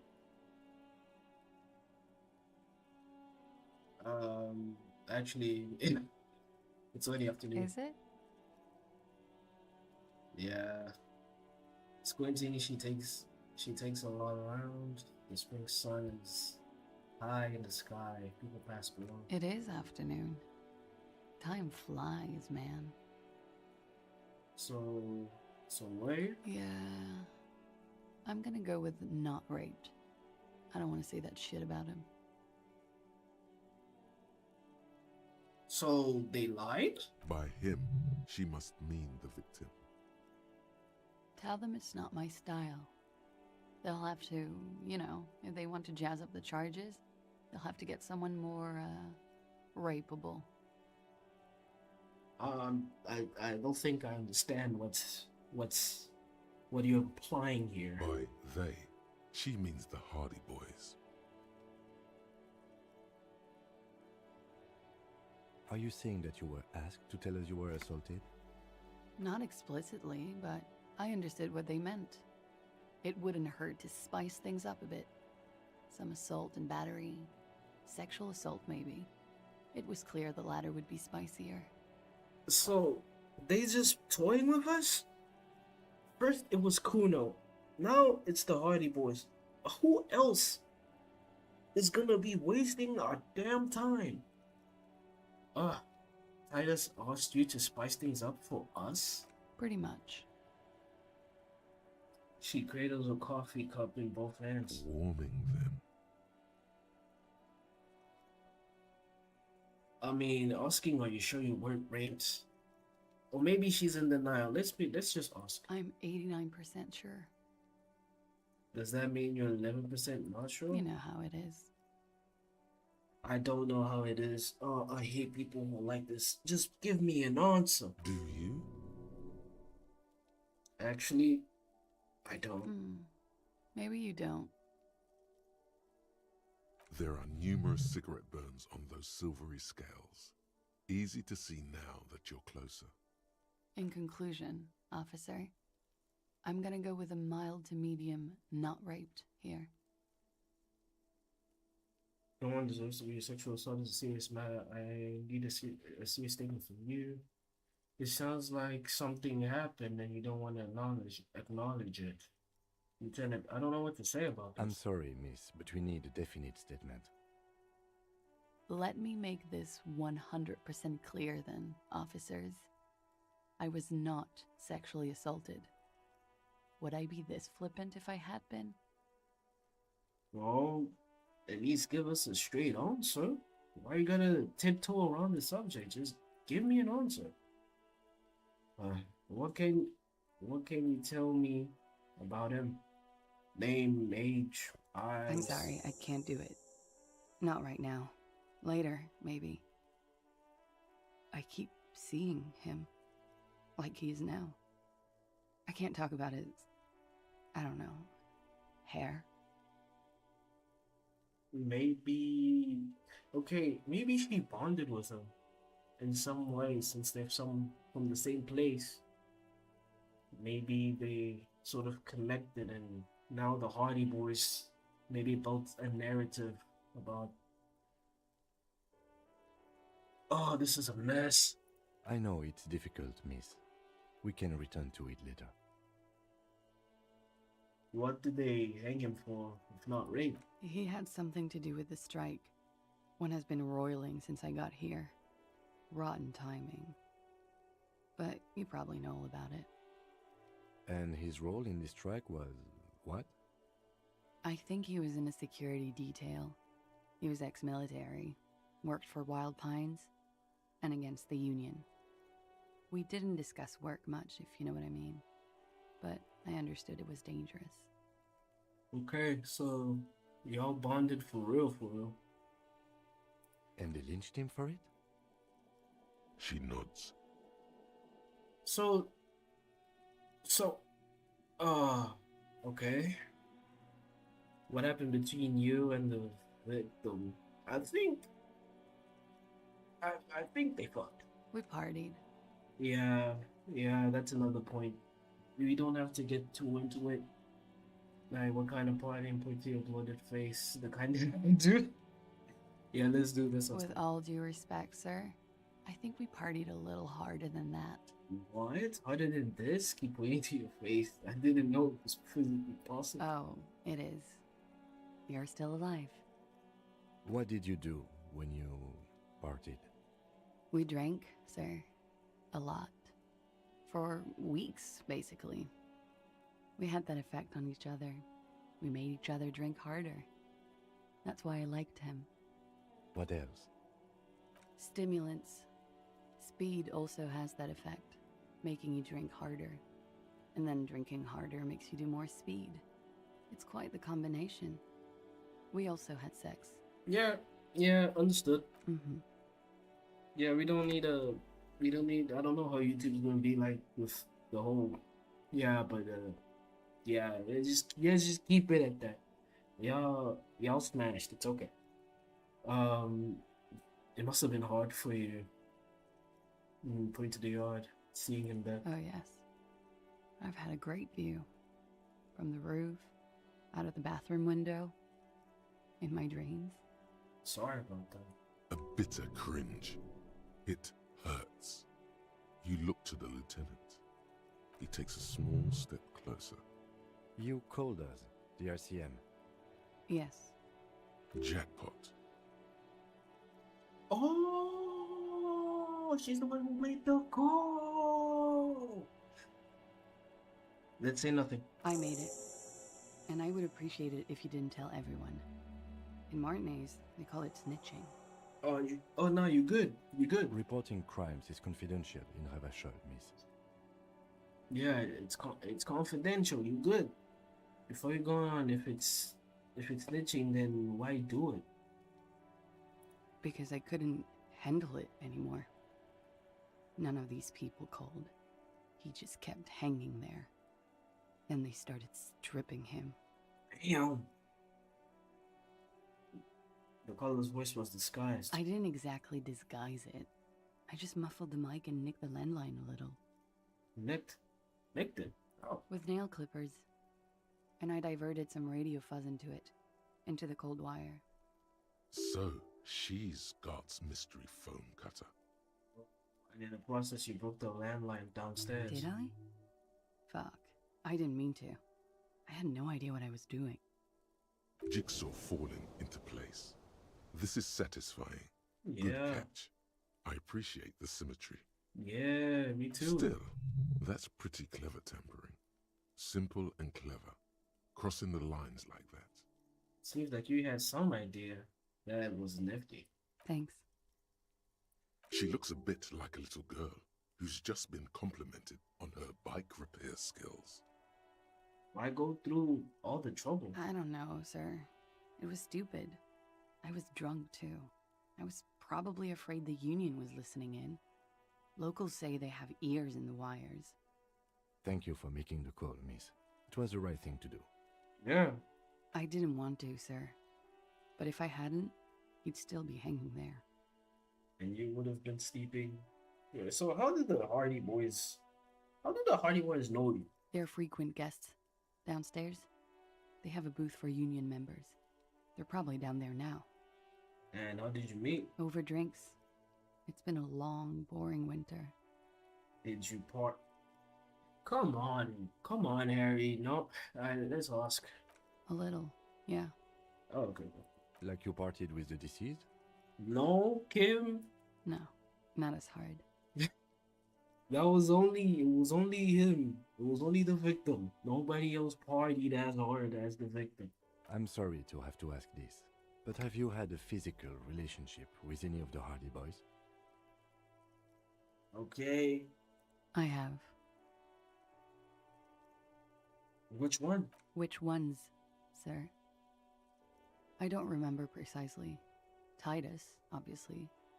But as I said, it's been a long winter. Thank you for telling us all of this, miss. She breathes a silvery sigh of relief and weariness. The air on the roof feels humid.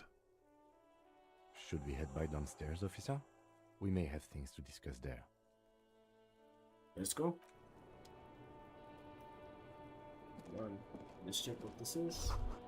Look, a handful of dry white wildflowers. Just as you look at the flowers, a gust of wind raises them from the roof, picking them up in the air. Move your hand, fast! The wind brushes them off the roof. Okay. They're gone. Wow. Hand-eye coordination. Why do I have the you? Same small, heavy door. No lock in sight. We might come here later. But for now, let's talk to Kim. Looks like we have more to discuss with those so-called Hardy Boys. Half their reasoning just went out the window. Yeah, that's true. You think this will make them cooperate? Nothing will make them respect the RCM, but it will disrupt the game they prepared for us. We just stripped off one layer of whatever it is. Her decision to not corroborate their story was definitely not part of the plan. Yeah. So why did she... So why did she tell us all of that? What else could she have done? Lie? She saw there was no way to lie and get away with it. I'm sure she had to lie. We wouldn't have known. If not you, then me. It was a smart move from her. Something is off here. You think so? She seemed forthcoming. Unusually so. Being forthcoming about some things is a good way to obscure other things. The best liars are always forthcoming. Anyway, we should move. I suspect our investigation will bring us back here soon enough. Right. Let's head down. This window is pristine on the inside, unlike the one next to it. Light from the desk lamp reflects off the glass in an untarnished golden halo.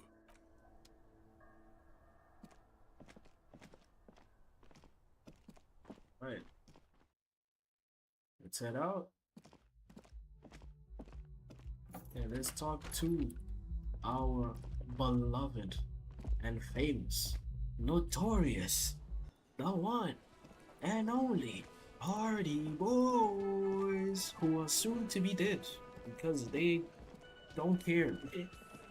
It's you again. What is it? I'm so glad we did not have to see that we didn't see the failed scene. Yeah.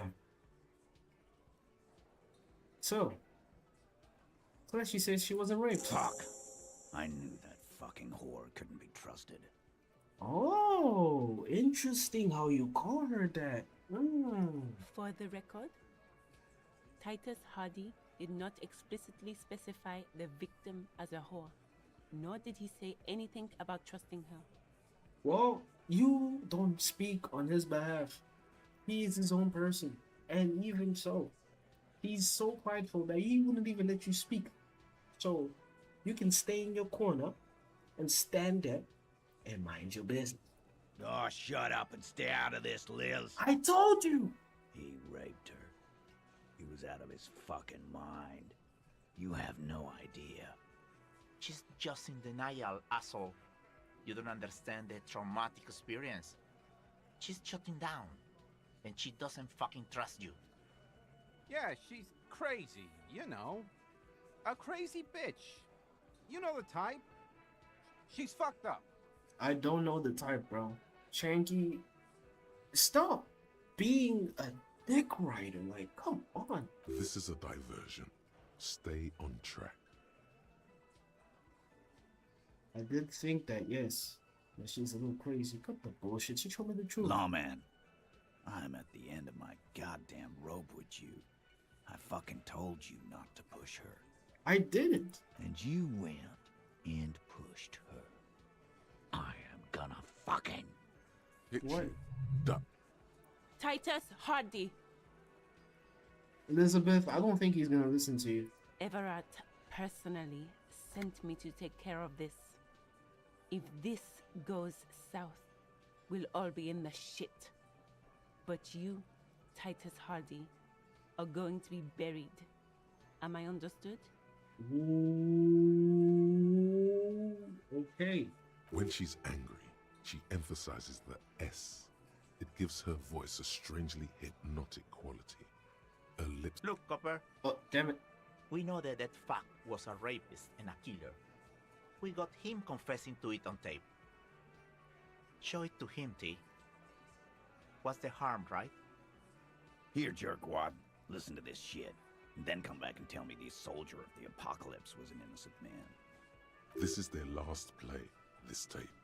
Their story is in tatters, a mess. It might be nice to listen to, but at this point, you don't need to.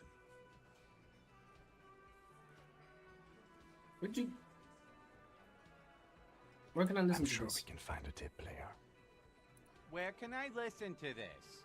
Why don't you try shoving it up your ass, genius? Yeah, play it with your ass, cocksucker. I'm sure we can find a tape player. It's not a problem.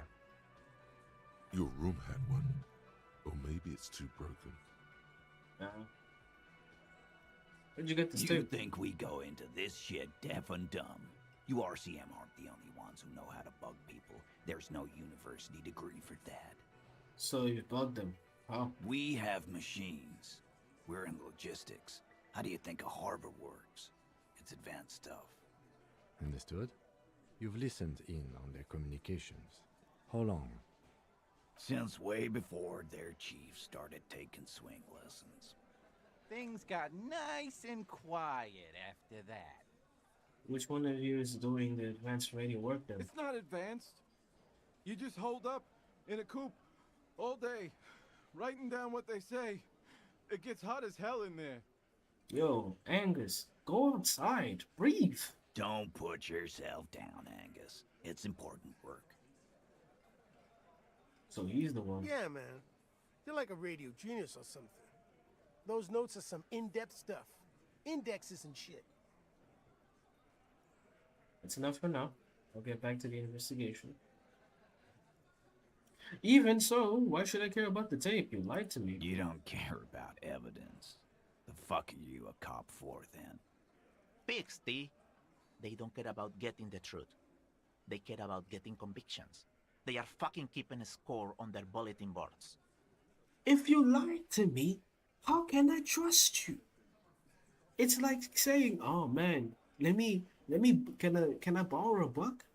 And I'm gonna buy something, and I'm like, I'm gonna give you a buck, and then with that $1, you buy drugs, right? And then I'll ask you for that one, but I don't know where I'm going with this, but just it's. How can I trust somebody that lied? That's the point. How can I trust somebody that lied to me once?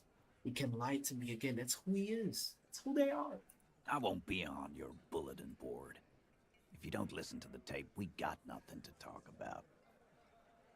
There's a lot of questions. If you ask them now, they'll just keep bringing up the tape. Listen to it, and they'll have nothing to hide behind. Fine. That's enough for now. I'll get back to the investigation. Don't forget your tape, lawman. Compliments of Titus Hardy. Let's take it. You do that. Oh, and keep it. Maybe you'll need a reminder of human ugliness someday. Okay, I'm going to take off now. Okay. This is a lot of progress that we're making this episode. I really thought I was going to be stuck. But it came naturally. Okay. Let's do it.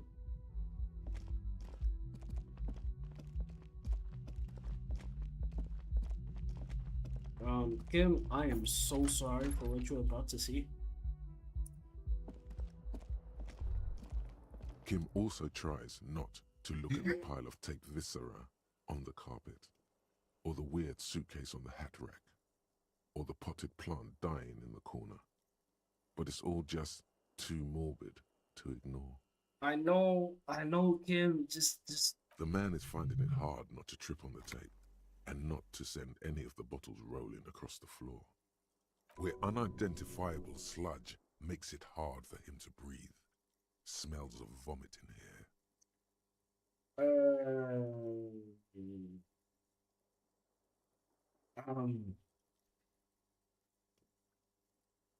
Say nothing, not He takes a stoically. step toward the door, like he'd like to leave. Yes. The compact tape player is still and silent. Seems it has completely broken down now. The machine was made in Revachol by a company called Le Mercier. Their logo depicts the triple-towered Delta skyline. It was supposedly built to last. There's no fixing this one. This would have been very helpful with the Megamix, but it isn't anymore. Yeah. Any ideas? My kinema only comes with radio. Let's try to find a new tape player. Perhaps we should talk to Roy at the pawn shop. He has stuff. Yeah, let's do that.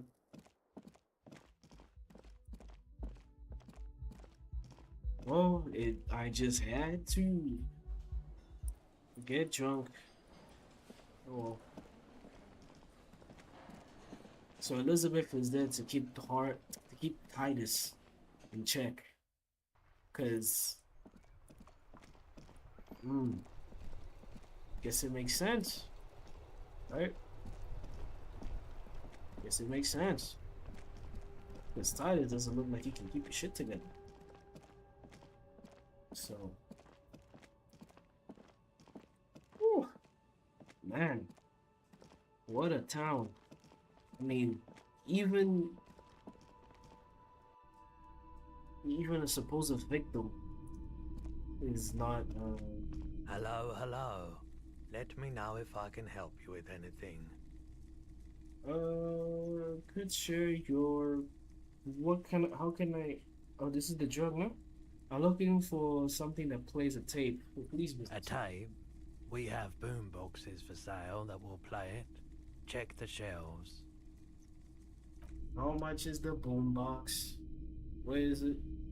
Is this the boom box? Boxes on the shelf look well loved and well traveled.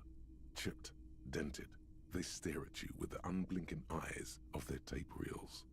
Stand on the tip of your toes to see more. One especially catches your eye. Deep gold and amber plastic with a big old handle on top. A classic boombox that says Stereo 8 approved. Just make sure it works before you buy it. Are you sure all of this is in working order? Absolutely. I've tested each one myself with recordings of speech, found sounds and music from a variety of genres, even though I don't really like music. Can I just play one of the boomboxes real quick? Sorry, man. I can't be giving out freebies. Never have, won't now. Shall keep this stereo approved machine here. This is a Harman Welshie W2, made in Vespa, designed in Xiao. Plays all reel-to-reel formats. 2mm, 8mm, 12mm. It's even got a little radio in there. It'll set you back 12 real. Well, we do have some extra cash, and we already paid the nightly fee, so the only problem will be tomorrow. But since we're gonna go to the island, I don't think it would be much of a. Oh, but let's try what's it called? Haggle. Let's haggle. Can I get a discount on this boombox? A police discount? A discount? I do have to keep the lights on, man. It's 12 real. A man like that in a neighborhood like this, in a rickety house falling into the sea, there's fear in him. Use it to your advantage. Careful, you can only do this once. I'll just 10 here. Sounds like a rip-off, but okay. I can make it 10, but no lower. I'm saving off 2 real, man. I mean, I'm not asking for 4. But hey, 10 is fine. And here you are. Quality sound reproduction on the go. It'll play anything, wherever. Turn any tape into a conversation of sounds and shapes. Alright, cool. Let's get out of here and listen to it outside. I mean, it's police business after all.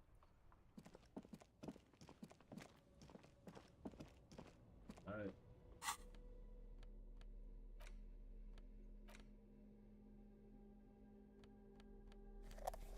Oh, it's a legit boombox. The Porter reel is just what you needed. The reels attach to the apparatus with a satisfying click. The tape is rooted behind the magnetic reader. Let's play it. You push, command set, and the tape starts spinning. Violent static and machine sounds fill the air. This isn't Revachol. This is a fucking village. I can almost see the elephants. Oof. The harbor. That's the son of a Kvalson crane. When this shit is done, I'm gonna tear that place up. Soldier of the apocalypse style. Kill shit. Dogs and chickens too. Gonna run a room, Cordy.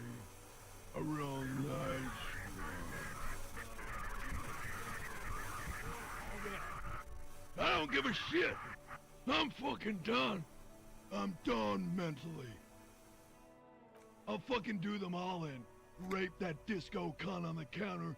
You know, the dance a whore upstairs. Do it Kohoi style. Okay, I mean... Never did get that taste out of my mouth. So you can't do something. The lieutenant presses the button marked Arrete on your portal-reel. The tape stops spinning. What was that at the end? Silence? What do you think? It seemed authentic enough. Probably recorded off the shortwave, then edited to seem more incriminating. He sounded like he was on patrol around the harbor walls. I agree, he also sounded inebriated. But he did say he was going to do it. You can't edit the words into someone's mouth. Yeah, it's one thing saying it, it's another thing doing it. But if the person that's supposedly the victim said that it didn't happen, so it doesn't really mean much, I think it sounded alright, just letting off some steam. It did sound... Still. The lieutenant looks at the tape. You are familiar with this look now. It's his look of suspicion. Who's this Horter? One of the other mercenaries, I think. The one he was talking to. A friend of his? Now what's Kohoi? A village on the Samaran Isola, in South Safre. Grad committed war crimes there, the kind of thing he talks about. The South Safre conflict is an ongoing proxy war between Grad and Safre. It has been hot for 12 years, with the atrocities piling on, mostly committed by the Grad. You think he was there? Who knows? Maybe the tattoos would have an answer. We would need to know the story of this man's service. A symbol of soldier of the apocalypse style conduct in a civil environment. What was that at the end? Silence? End of recording. Okay then. No. I think we've got a few more questions for class here, don't you? This seems to contradict her testimony, at least to some degree. As you take out the tape, the boombox tunes itself back to the cheery radio again, spewing out beats like it's a Friday night. Alright, let's put this back. Alright. Let's go meet with our girl. Because you got some answers to give us.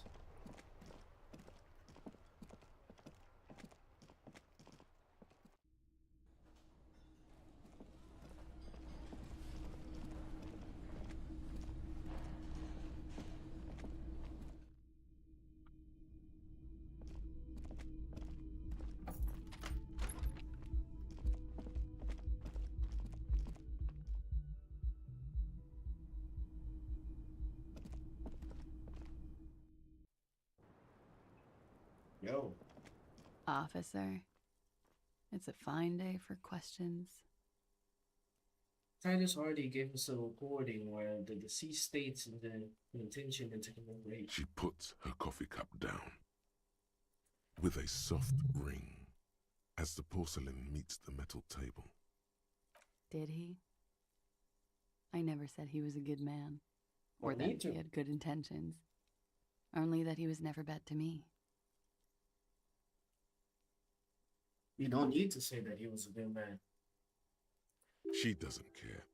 If anything, she sounds amused. On this tape, he specifically identifies you as the target. Where did they get this recording exactly? It's intercepted radio chatter of the deceased, recorded via a de-encryption station. It's authentic enough. Does he say he's gonna do it Soldier of the Apocalypse style? Those are the exact words he used? Yeah. That was practically his pickup line. She picks up the cup. What? Did he say whores a lot? Was he pretty much on the verge of doing it Kohoi style? Yeah, Corey was mentioned. He wasn't actually there. He didn't do a tour, or at least didn't tell me he did. Would have been overkill anyway. He lived his own little kohoi. It wasn't his everything. Do you think he was trying to scare people? No.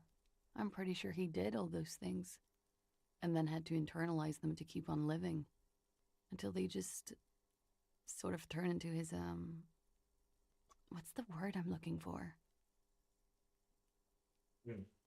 She's quite observant about the human character, trained to observe, even. Do you learn it studying in Orange's I don't know how to say Oranese lit?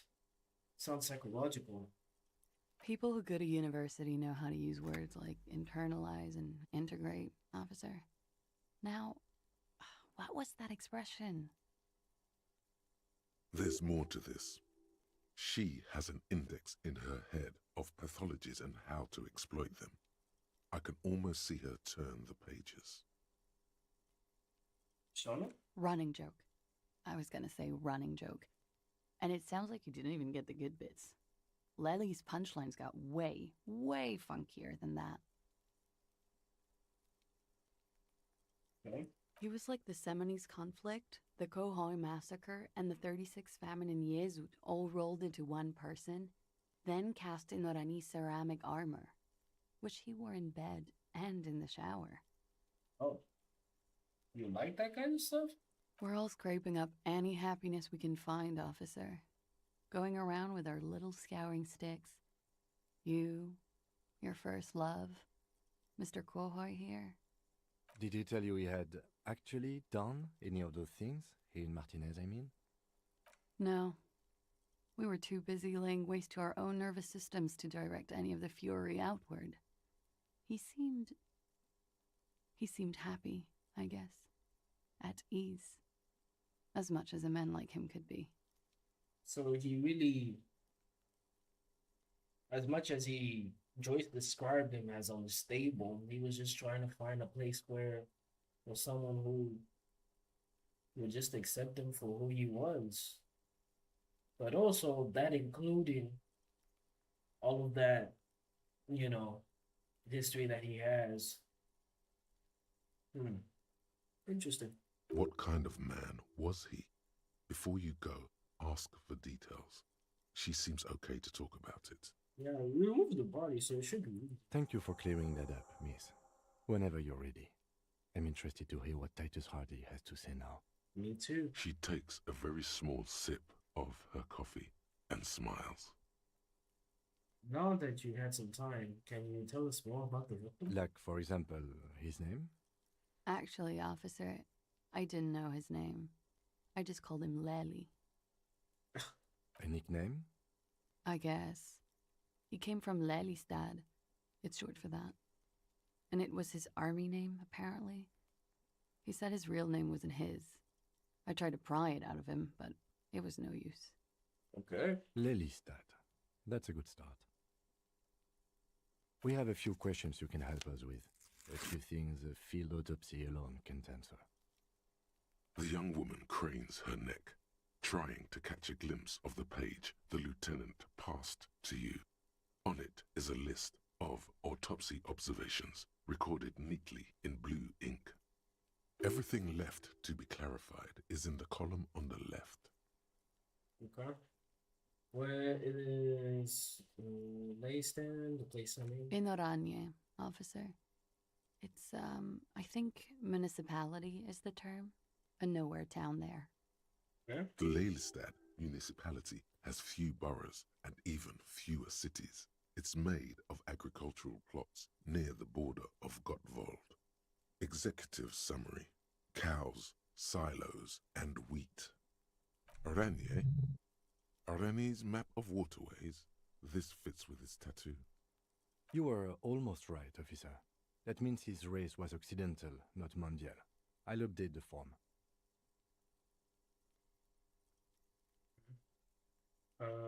So you're both from Oranje? Yes. We were compatriots. Did that bring you together? No. He was too old for that. and from another part of Oranienrek. I didn't even understand his accent. What brought us together wasn't Oranje. It was bad habits. No love for Mother Oranje, but wasn't he a soldier? This could be worth pursuing. I mean, a military man, but not a patriot. I don't think everybody that's in the military does it for the motherland. I don't think. Well, that just depends. It's not relative to every single person, right? But yeah, military man, but not a patriot. No. He left the national service after they taught him to do what he did on Seminine. He wasn't the flag-waving kind. He was the making money, killing people kind. Oh, that makes sense. He was by no means a stupid man. A people person. A small platoon leader. Certainly not a patriot. As in, need yourselves, you didn't teach the lack of patriotism? Patriotism?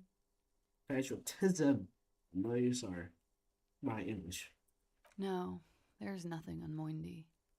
The old world is dead, and we both knew it. Come to think of it, maybe Oranje did bring us together in loathing. I love Revachol, though. I hope she loves me, too. How old was he, miss? He was 42. 42? Are you sure? I would have had him above 50. He had many scars that made him appear older. But no. The memory makes us smile. We even celebrated his birthday, like, some weeks ago. It was a funny 2 days. He had little reason to lie to me. We were slightly off then. Thank you for clearing it up. A miss.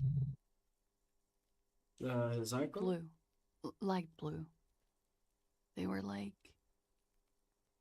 little blue galaxies, you know? It was strange, seeing those eyes in his fucked up face. Pardon the swearing.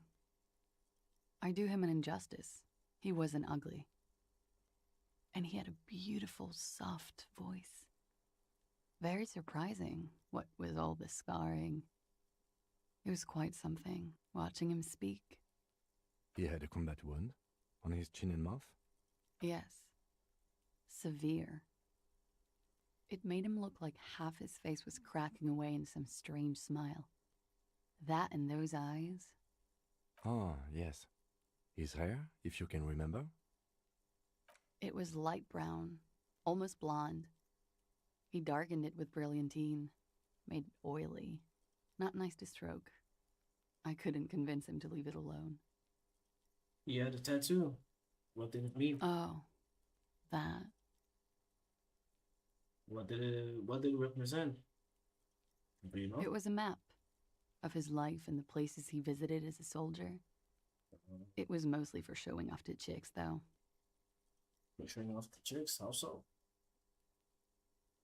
Well, thank you. I don't think we have to know. Maybe we do. Never mind. How? Imagine him lying in bed. Freakish musculature laid out on the sheets. Scarred, of course. Tattooed. The sheets are dirty for some reason. Is this Oranje's lit? Don't interrupt. He's smoking and drinking, of course. And his chest and shoulders and arms are studded with stars. Tens, hundreds of them. Maybe even thousands. And the woman goes like, "What was this, baby?" And he says, "That was too hardcore. Don't ask me about that." So she goes, "Okay, but what's this, baby?" And he's like, "Saw some bat shit there. Killed some loincloths." And so it goes. Star after star. Port after port. Third world country after third world country. And he's done horrible things in every single one of them. You were a woman in this? Oh, yeah. Can you tell me precisely what these mean? No, thank you. I've seen enough of him dead. I can tell you what they meant without looking at them. Go on. He was a blue-eyed boy with thick arms, from a small town. He was also poor, and the government of Oranje needed some people killed, so they turned him into a grotesque killer. For money. He went to Killer Academy in Vredefort. Then he killed some people in the Seminine Islands. And on other islands, too. All of the islands. After this, he came to Revachol and got killed himself. Thank you for bringing that up. Change of topic, perhaps? Yeah, sorry about this. This might not be easy for Disco. Like, damn. You finally connect with somebody just so that later they find out he's working for some company and they just kill him? I think we're finished with this line of questioning. Had Lieutenant back. So it's Alright. Coolly, gracefully, she pours herself more coffee. Right. Why not? I'll be here until 11 p.m. drinking coffee, most likely. Wait, stop. That man, bloated beyond all recognition, was 42? Yeah, that's what she said. Yeah. Below the damage, the weeks of decomposition, all the swollen indignity of mortality. He was 42 years old. Where is this going? How old are you? That's where this is going. 45,000 liters of raw alcohol has left its disfigurements. What lies beneath, you wonder? You could ask either one of them.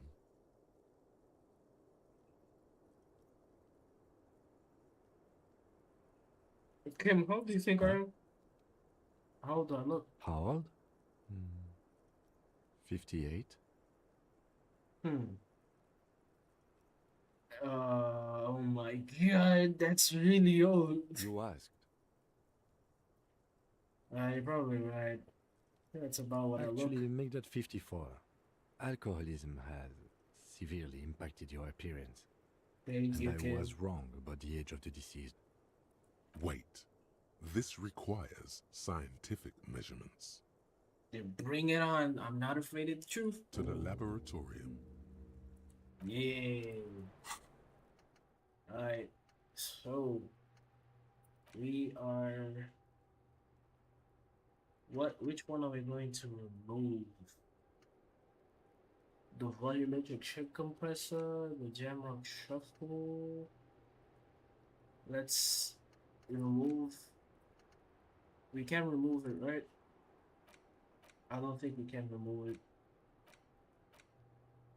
Wait, we have an extra slot, no? Yeah, we got a skill point. Yay! So, the date birth generator. Let's go. Internalize. Stay slow. Birth generator. There we go. There we go. Wait. There you go. Yeah. A slow. Volumetric shift compressor. Date birth generator. Yes. Alright, let's talk to Titus, and I think I'm gonna end the stream. Wow, we've made a lot of progress.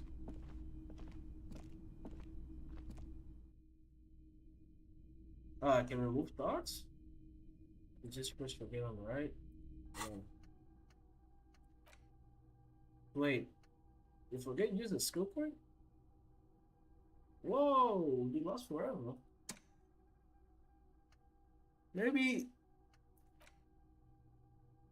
Okay, I'll think about this maybe next stream.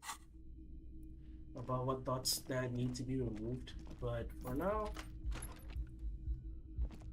let's go confront our boy Titus. The man who is afraid of no one. Alright, Titus. You got some questions to answer. It's you again. What is it? Yeah. So I talked to... I'm gonna butcher her name. Clarx, right? I'm not the right. And nothing. She stands by what she said. That fucking fucker. You're the worst cops in Revachol. I gave you gold on that tape. Well, it ain't my fault. You just shit at doing what you do, which is lying. That fucker wasn't aimed at you. It was at her. I know. Gold. It was just a locker room talk. It's not evidence. Locker room talk. What are you, fucking brain dead? I've been to plenty of locker rooms. They don't plan rapes there. What did she have to say then? Fine by her? This is what people are supposed to be like? Fucking whoop-de-doo. She did not say whoop-de-doo. It did not come to a surprise to her, and she definitely wasn't scared. Yes. In fact, I think she thought it was a little funny. Funny? No good goddamn psycho whore. Seems like they wanted to give Xaia a second chance to play along. She still didn't. Right. All fucking righty then. I guess it's good then. That fucking... Please try to control yourself in the presence of visitors, Titus. This is just perfect. Just fucking perfect. Any thoughts on this, lawman?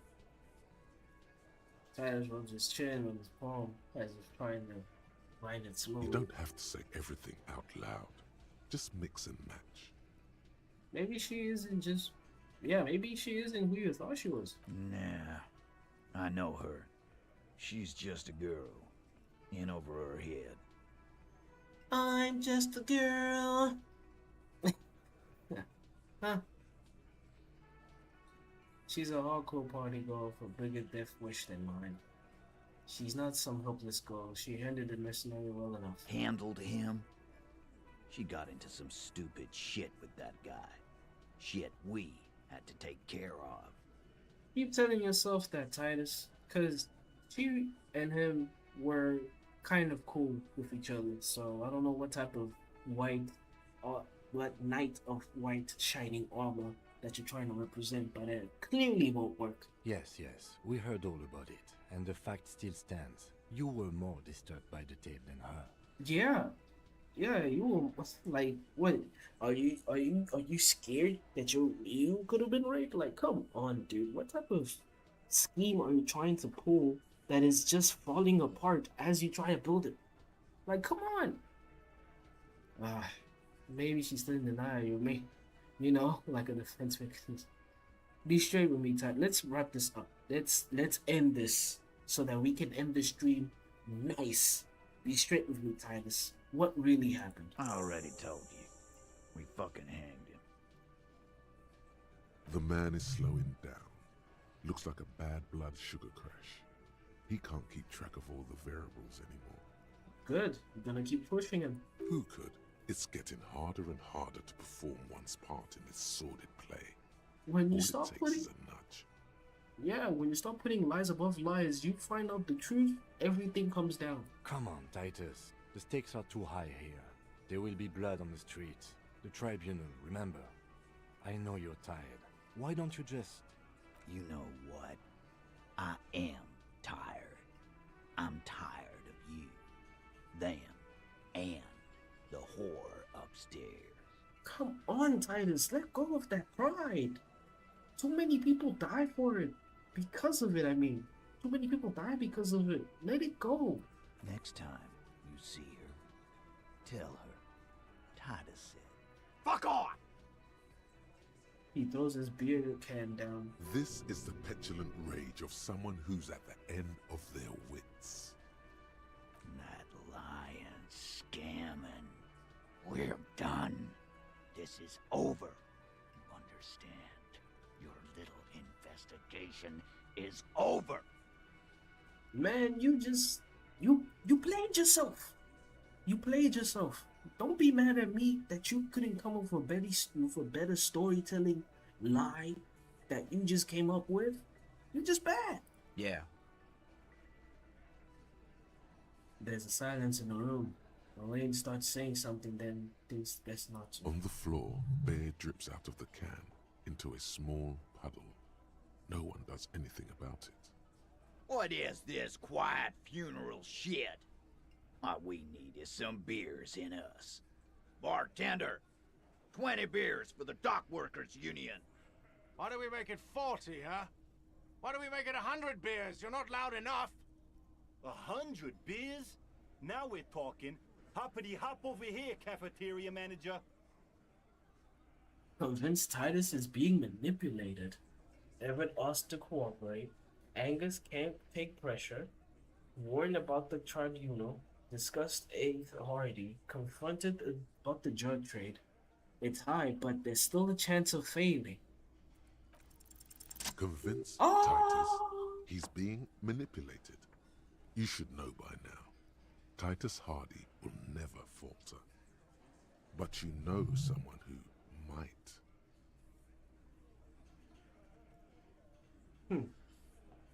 One of his boys will. Fat Angus, the powerful guy. Mr. All Muscle. The time has come. Put him in the pressure cooker. Yes, sir. Just remember, it's about more than Clausia. It's about these men and Martinez. Their district. Their responsibility. Yes, sir. Then that's it then. Case closed. We're going home, Kim. Huh? He'll get it. Go on. Write it down, Kim. The Martinez, they just kill you because they don't like you. Got it.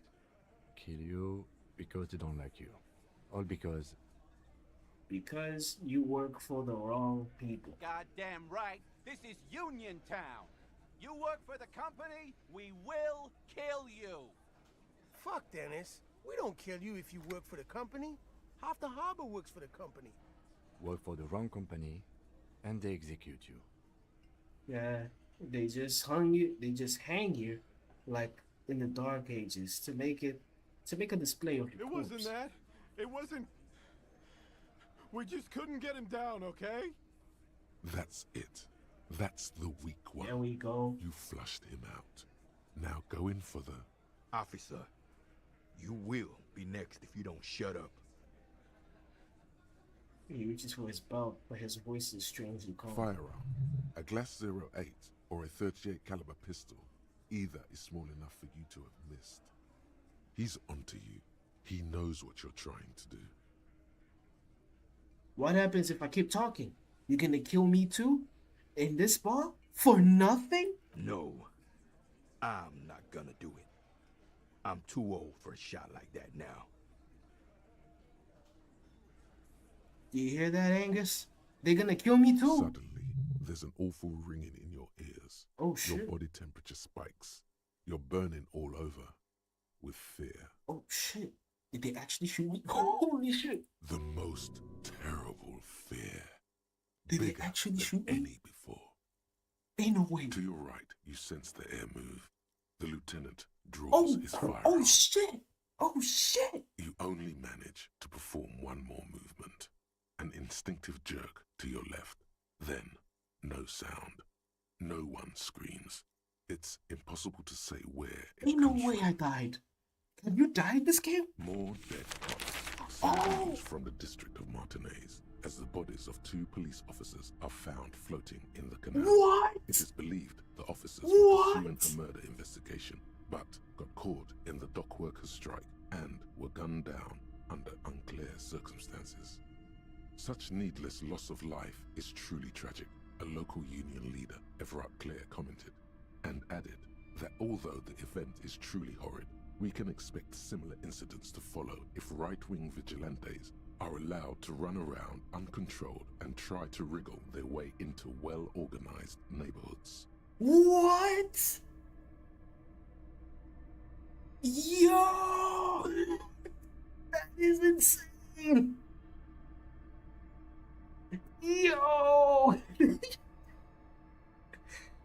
Holy shit, I've never seen this scene before. Fishes, I'm also baffled.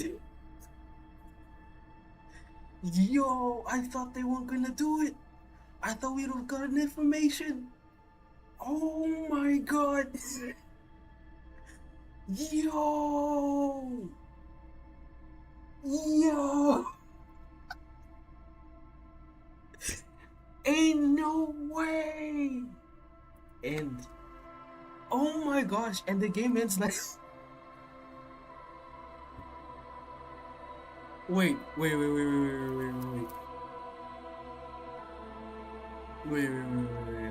Let me just load the save. just to be sure, the next live stream we at least can be where we last like stayed at. Like, oh no, do we not have the? I don't think we have the. Wait a second. What's the task? What's the task? Listen to the. We have to redo the conversation. I think I might do that off stream, or maybe like next live stream we can try again. But holy shit. I guess that's how Kim and our boy Harris died in a bar in Martinez. It's crazy. Yo, I didn't think they would actually go through it. I did not think they would go through it. I thought they were bluffing. Oh my god. Yo, that is insane. That is insane. I wonder who else who played this game also got this. Oh my god. We didn't even get to find the perpetrator. Like, we there's obviously suspects, right? But oh my god. That is insane. That is insane. Wow. Yeah, guys. I guess that's how we're gonna end the stream. An unexpected ending, indeed. Oh man, oh my gosh, yo, yo, that was insane. That was crazy. Wow, I still can't believe that happened. Anyways, guys, hopefully you guys enjoyed the stream as much as I did. Playing this game every Saturday, like I said, it's really good to always jump in this game once in a while with a fresh mind after a whole week. You know, getting in this town where everyone is against us, and yeah, we have to be like extra careful next time. Let's try to not push our luck. Or else we might actually get some bullets between our eyes. Alright. Alright guys, hopefully you guys have a good rest of your day, or Saturday. It's like 11 p.m. and I'm starving. Oh man. Fishes, it's fun to watch people react to this game, and you have some great insights. Oh, thank you. I mean, I find it also really intriguing watching people play like my favorite games and stuff, and it's sort of what got me the idea for streaming as well. Playing games for the first time live, so that people that have played or haven't played the game could experience this, with time. Yeah. I mean, this game is it's fun to play. You really get invested, and the game tries to pull you in certain directions that you sort of have to either give your opinion, don't give your opinion, or stand like in a certain position. The game tries to give you the options where you can join a certain side, but I'm doing my best not to do that, because I know once I do, either way, in either side, there's gonna be heavy consequences. And in Martinez, a lot of people don't like us. They don't like the RCM. Kim and I, we are just like, how can I say this? It's like we're in the lion's den, right? And it's just the two of us. We have to stay with each other. We're partners, but at this rate, we gotta work together and handle whatever comes with this town, because this town ain't to take lightly, bro. It isn't to take lightly. But yeah, thank you for watching, though, Fishes, and everybody else that's watching this, maybe not live, maybe watching it this SFR. Thank you so much for watching. Like, subscribe. Yeah, I'm enjoying this game very much so. Every Saturday, like I said, yeah, I really enjoy this. So, alright, I hope you guys have a good rest of your day. Take care of yourselves. Goodbye.